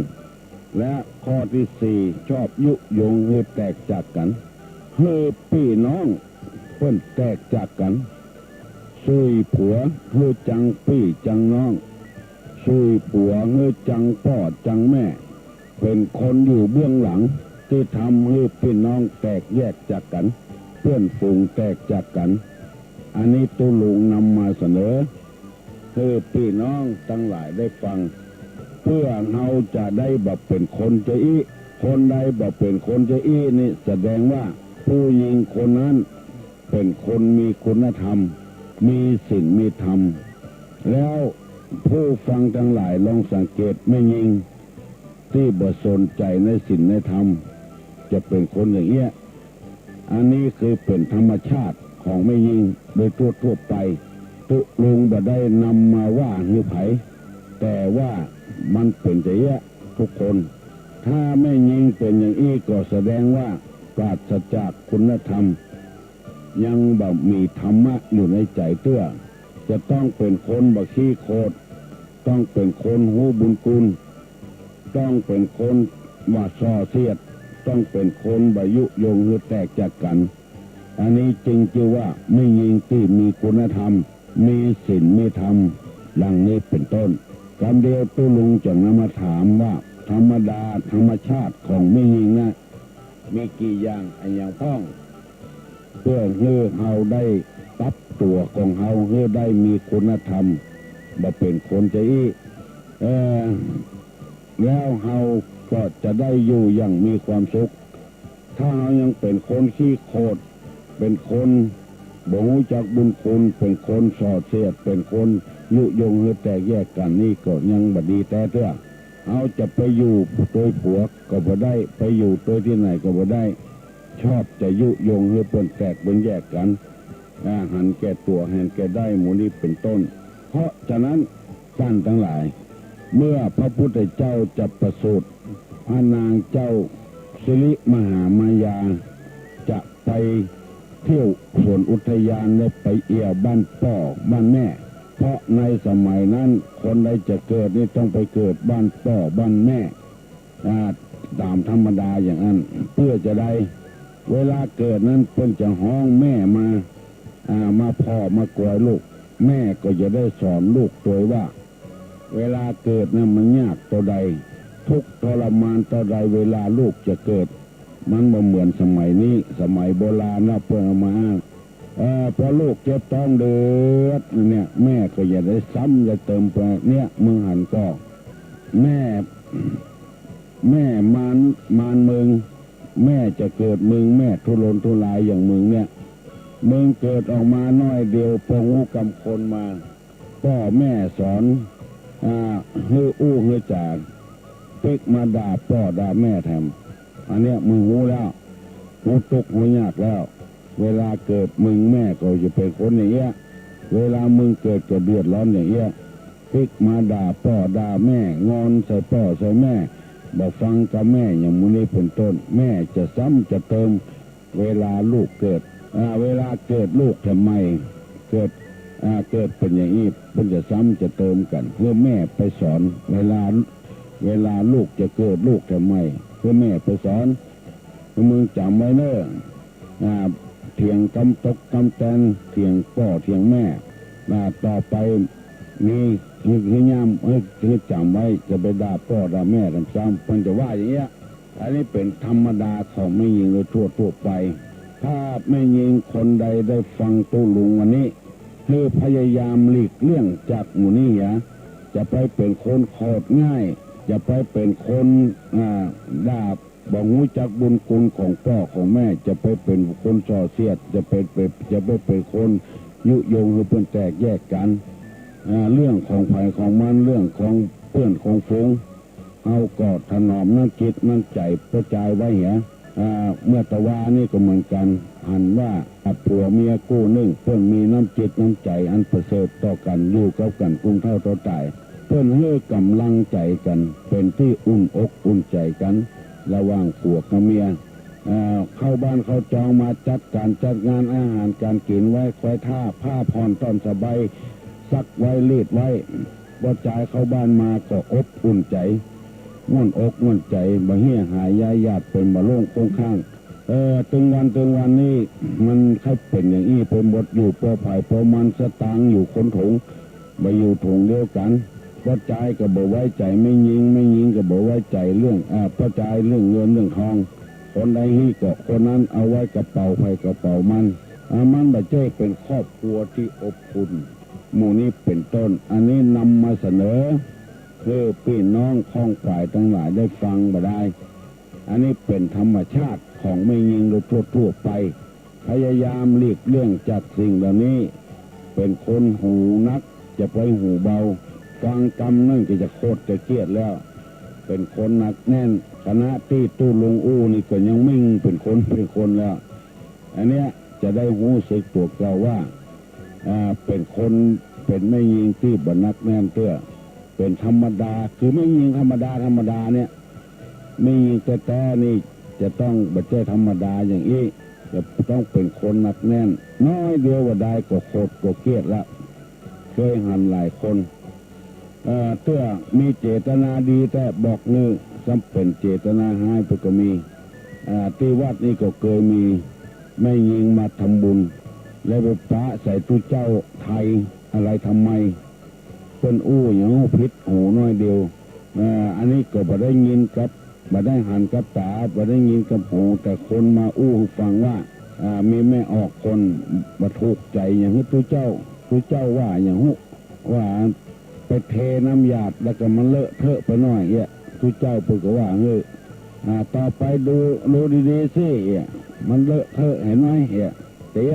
ออกมาจุ่มนอกวัดนอกวิหารนะวัดนี้มีพระดุไว้ฉันไม่มาต่อไปนี้ฉันไม่มาละเอาน้ำหยาดน้ำตรวจหกนิดเดียวเท่านั้นนะโคตรไปเห็นละอันนี้ก็ขอที่ตุลงนำมาเสนอในเพื่อจะให้บำรุงจิตใจของแม่ยิงพยายามหลีกเลี่ยงจากสิ่งเหล่านี้แล้วเราจะได้เป็นแม่ยิงที่ดีไม่ยิงที่ดีแล้วก็มีคนเคารพนับถือสักการะบูชาผัวก็อย่าฮักพี่น้องก็อย่าฮักพยายามรู้จักกำคุณพ่อคุณแม่คุณครูบาอาจารย์ผู้ประสิทธิ์ประสาทวิชาความรู้ส่วนมากมันจะเป็นอย่างนี้หลายคนละพระใจก็มีพระใจขี้โคตรพระใจบุญเจ้าบุญคุณ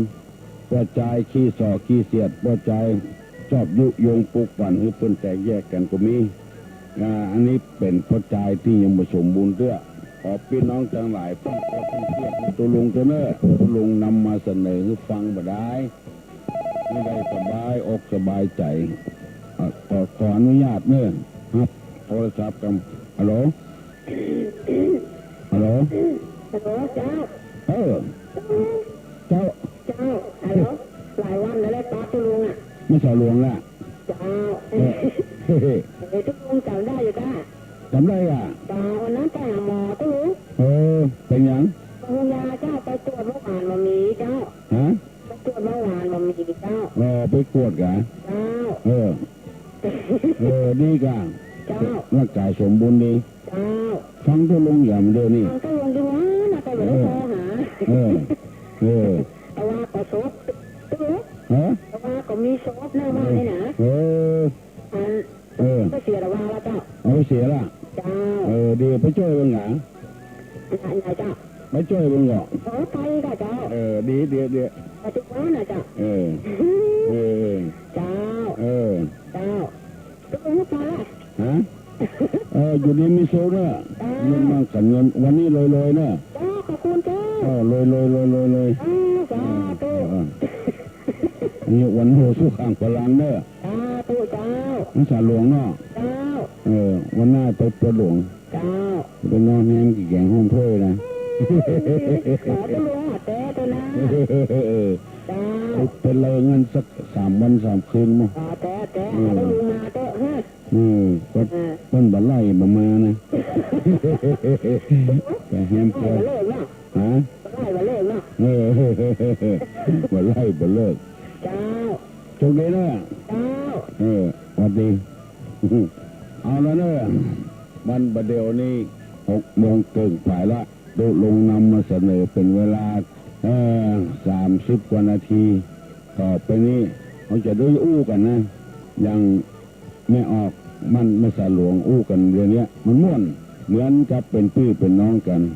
คุ้นเคยกันพระพุทธเจ้าว่าจะได้มิสาสาปรมายาติวิสาสาปรมายาติแปลว่าความคุ้นเคยเป็นญาติอันอย่างยิ่งความคุ้นเคยกันนี้เป็นญาติอันสนิทพี่น้องกันแท้ๆบักคุ้นบักเคยกันกับบัจเจญาติบัจเจญาติสนิทคนที่บัจเจพี่เจน้องแต่คุ้นเคยกันอู้กันลงทรงกันปออันเนี้ยคุ้นเคยกันยังกับไม่ออกบ้านไม่สาหลวงตัวลงยังหมุนหันหน้ากันเพื่อนนี่เพราะว่าหันหน้าเราประจำอู้คุ้นเคยกันดีจะถามว่าธรรมดาของผู้หญิงเนี่ยมีกี่อย่างอะไรบ้างธรรมชาติของแม่หญิงเนี่ยมีกี่อย่างอะไรบ้างตอบมาแล้วเฮ้ยฮัลโหลไว้ตาตุกงจ้านั่นพิษสมัยบ้านดอนตันเหมือนตุกงว่านะถ้าญาติกันมาเป็นนิสัน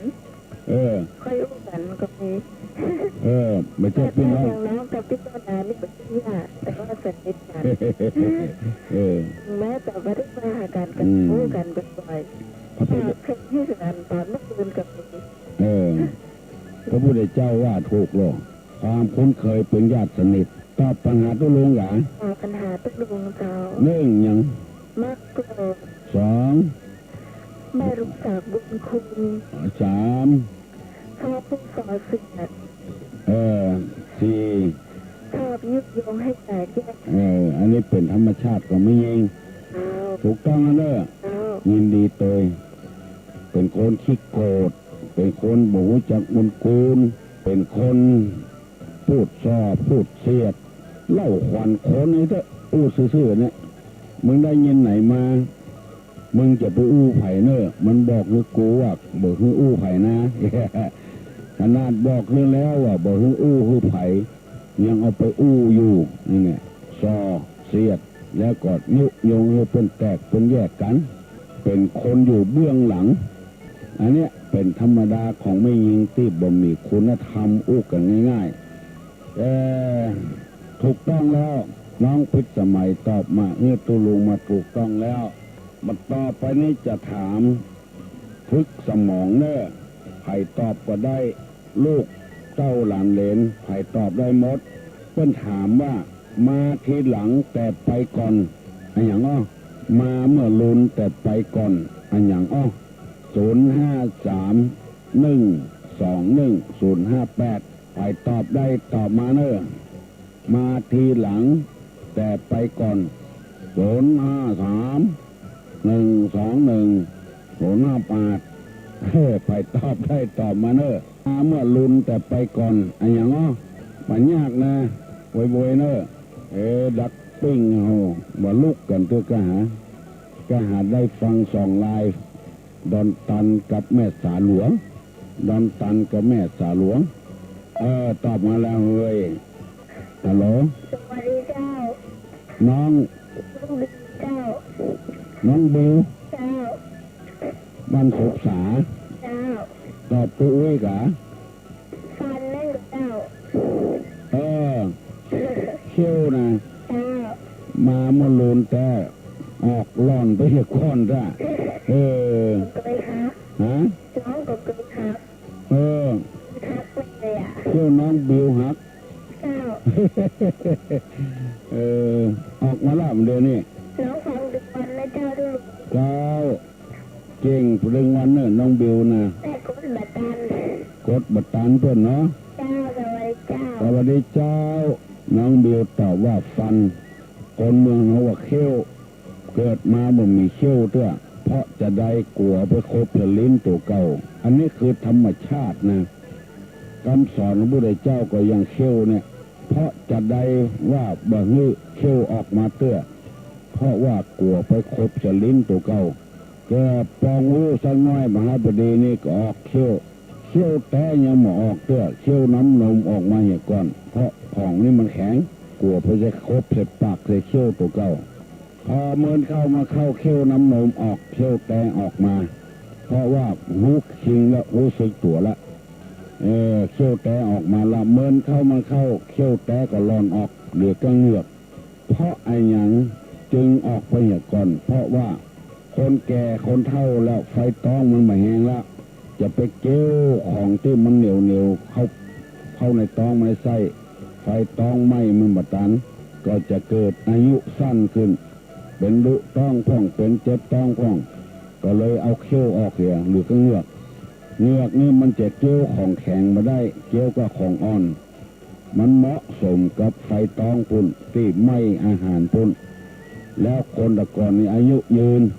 สมัยประเดี๋ยวนี้คนเฒ่าอายุบ่ยืนเพราะว่าไปใส่ฟันปลอมเขาแถมกินของแข็งของร้อนเข้าในปากในท้องในไส้ฮัลโหลการนมัสการเจ้าฟังตึงว่า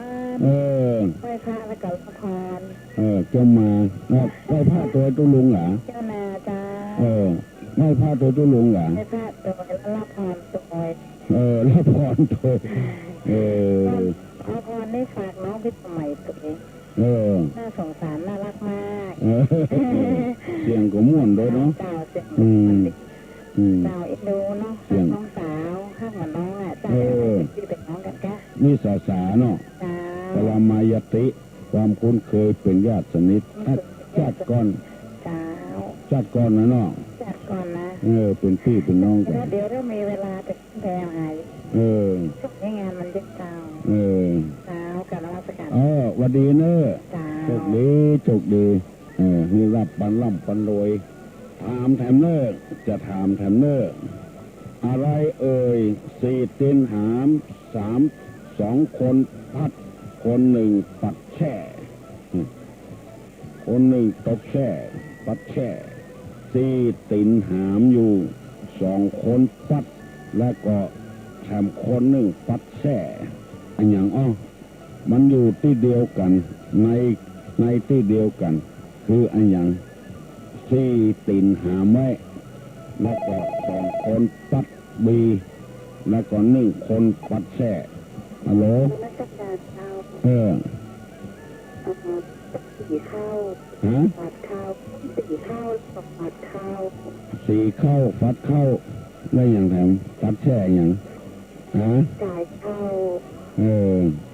ยังบ่ถูกตัว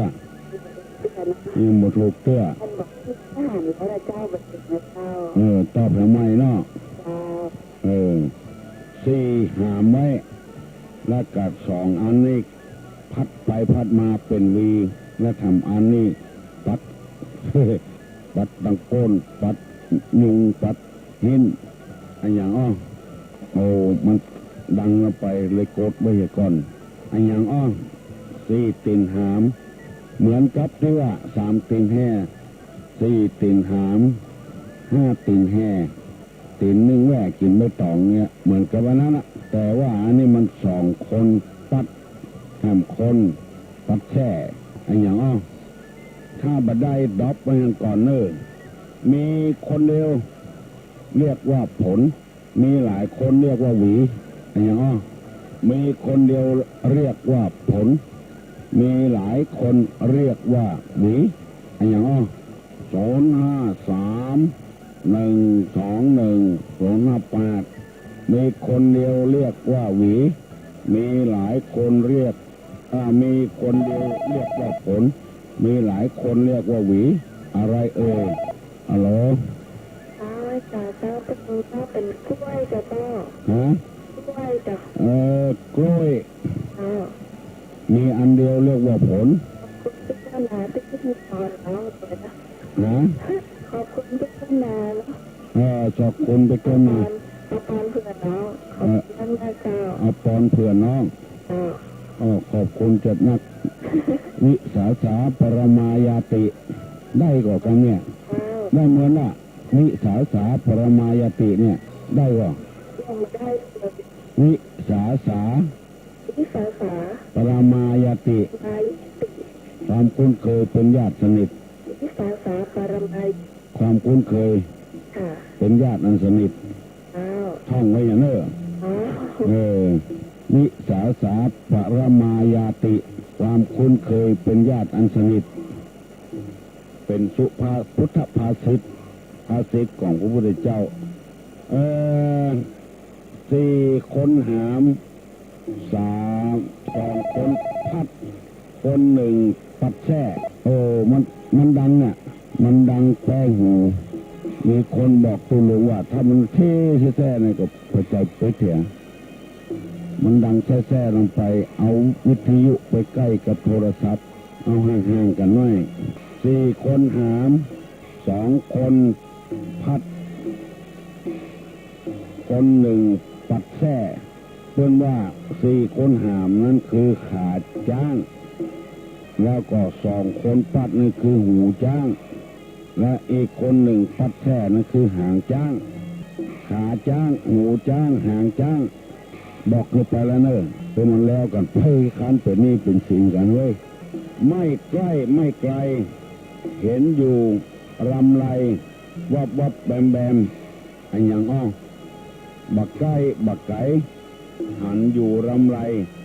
วับแบมคืออะไรเห็นอยู่วับแบมคืออะไรฮัลโหลจ้านมัสการเจ้าบรรเย็นหูดังกับเจ้า หูดังเอาจังว่าง่ายหูดังรูจมูกเนาะยินดีคนเอาจังว่าอันเว้ยย่ามมันบ่ถูกไม่เหี้ยหูดังความจริงมันตัวว่าหูดัง มันหลายกรรมละกรรมเมืองเขานี่นะมันจ้างโอ้ง่ายอย่างไล่หมาเนี่ยกรรมเก่าพูดแต่ว่าเสือลากนี่เสือลากมาเดี๋ยวนี้เขาโอ้ง่ายซัก หมาก็ไปแล้วกองซากนี่ไปละข้าวหยังเนี่ยกินข้าวกับอย่างข้าวหยังข้าวละเนี่ยกินข้าวแล้วกายหลงเอาถามว่าข้าวละเนี่ยหูละพอกินข้าวกับกินข้าวแล้วกาหูดังก็เหมือนกันเป็นหูดังไปเหี้ยมาดูมีถามเนอจะถามถามเนอชอบก็เฉพาะพวกเดียวกันทางเผ่าพันธุ์ไม่สนใจอย่างชอบก็แต่พักพวกเดียวกันตั้งเผ่าตั้งพันธุ์ไม่สนใจอย่างชอบก็เฉพาะพวกเดียวกันต่างเผ่าพันธุ์ไม่สนใจอย่าง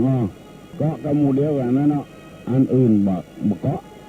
อย่าง053121058วิเวกแม่เต่าไหล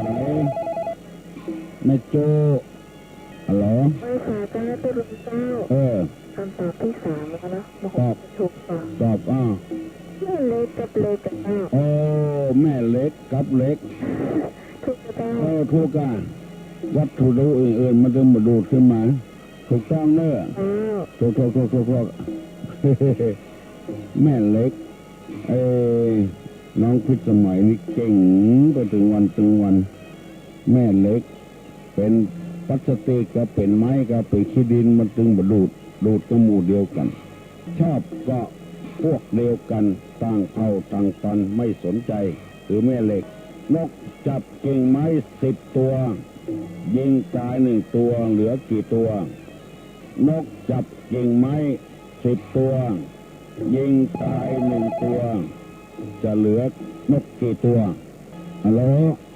ขอมาสการเจ้าน้องป๊อบ เจ้า เหลือกี่ตัว มันเหลือเจ้า ต้องเหลือกะ มันบินไปหมดเจ้า ก็มันตายหนึ่งตัว จะเหลือกี่ตัว แล้วก็ตัวเจ้า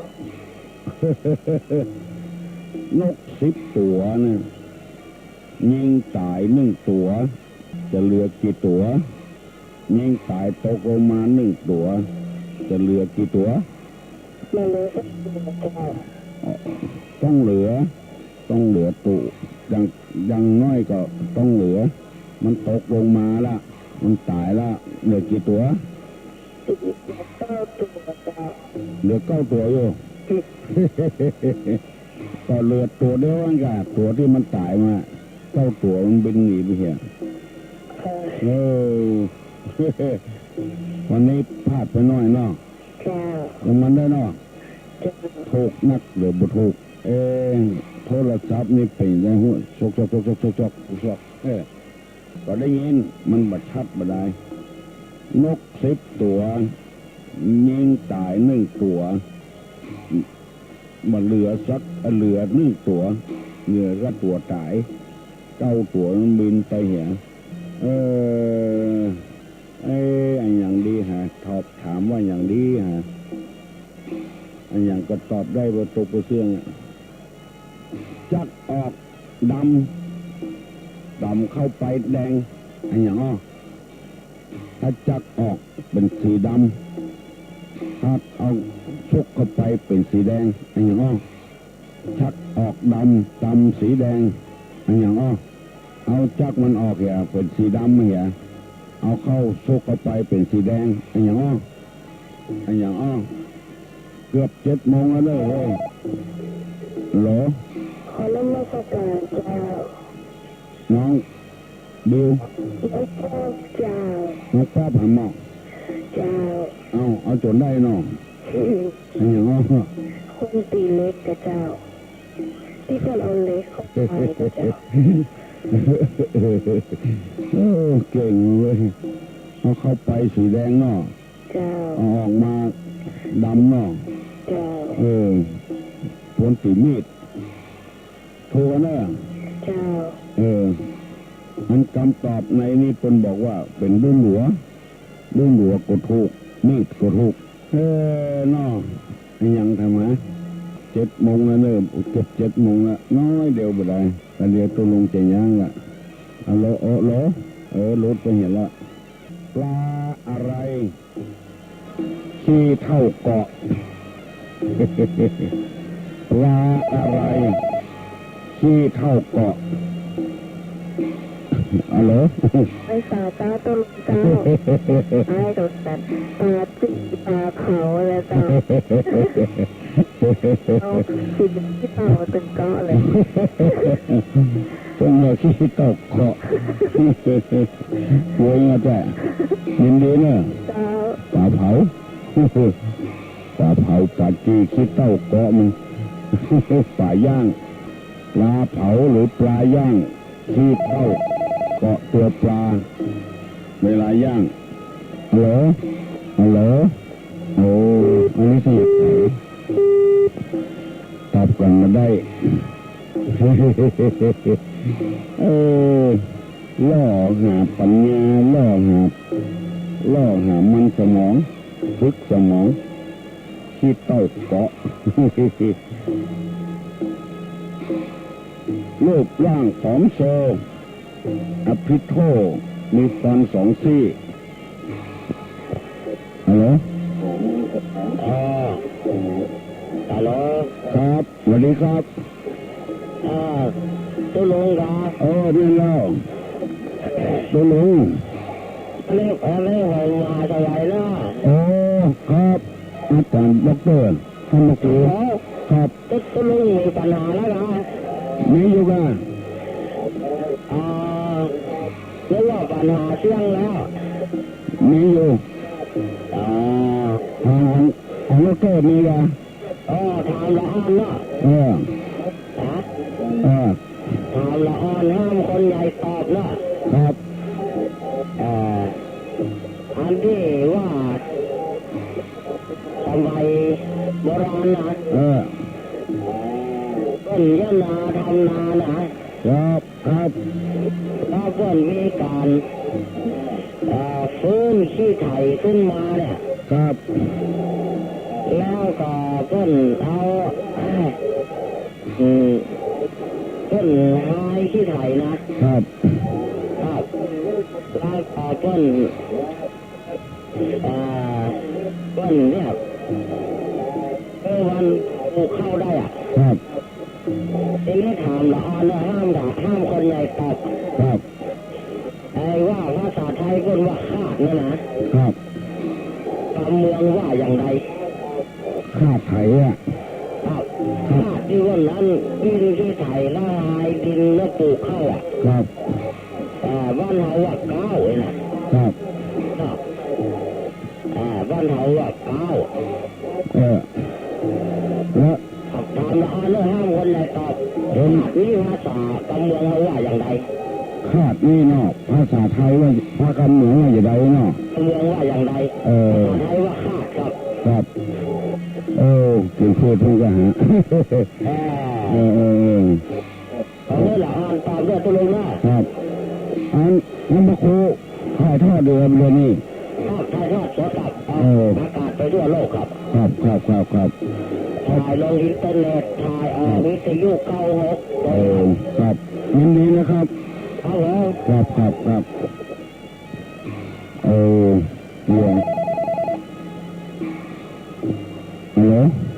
ครับใครเลยครับครับจอบหลังครับจอบหยังเพราะว่าเสียหน้านะครับเสียหน้าไม่ขอครับไถนะเป็นไถแล้วเป็นคาดไถคาดที่ไถนะกำมือว่ายิ่งจะได้เสียไม่ถูกครับใช่ตัวเวลาคาดทำกรรมไถนาเสร็จแล้วก็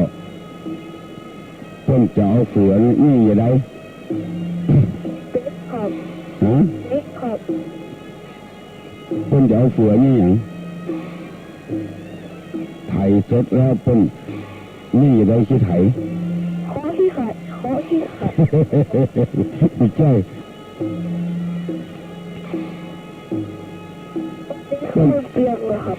มีคนอื่นตอบเนาะครับตรงนี้เราอ่อนตอบว่าใครตอบได้นี่ไหนตอบได้ก็ไถนาเสร็จแล้วที่ไถเริ่มแล้วนี่จะได้ไม่ลืมคาดไถฮัลโหลสวัสดีเจ้านี่เดียวเจ้าไว้ไหนไม่ไหว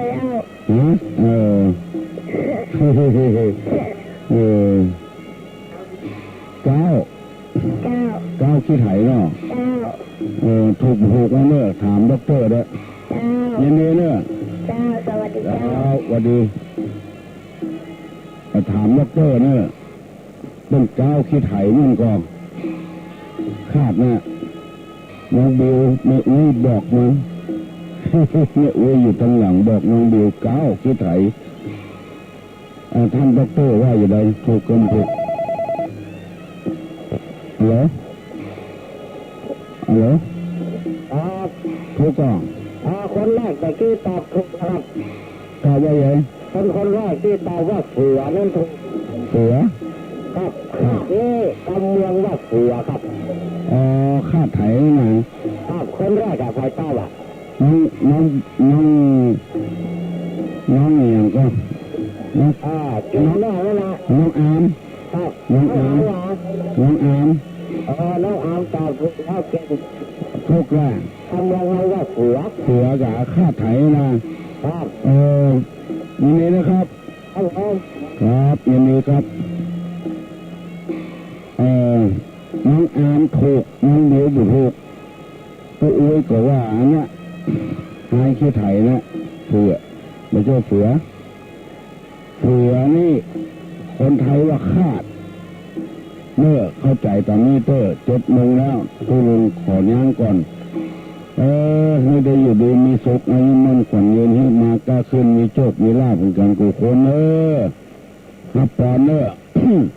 จะปีติโยวัจจันตุสัพพะโรโกวินัสสตุมาเตภวะตนตลาโยสุขีทีคายุโกภวะอภิวาทนาสีริสนิจังอุทาปจายโนจัตตาโลธรรมาวัฏันติอายุวันโนสุขังพลัง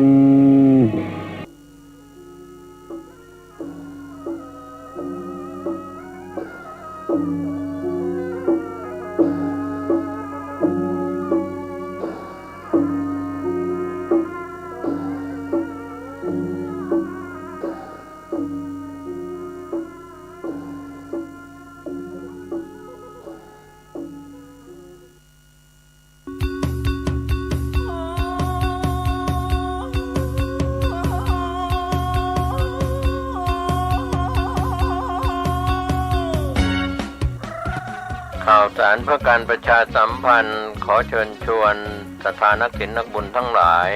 ร่วมทำบุญฉลองถาวรวัตถุและเสนาสนะปล่อยหลวงฉลองสมโภชการก่อตั้งวัดวังสิงห์คำครบ149 ปีณวัดวังสิงห์คำตำบลป่าแดดอำเภอเมืองเชียงใหม่จังหวัดเชียงใหม่15 กุมภาพันธ์ช่วงเช้า 9 นาฬิกาเป็นวันถวายตาลจ้อตาลตุง22 กุมภาพันธ์ช่วง 19 นาฬิกาพิธีเจริญพุทธมนต์เทศนาธรรมสมโภช23 กุมภาพันธ์ 9 นาฬิกา 9 นาทีโอกาสเวียนตาลถวายสิ่งก่อสร้างถวายเค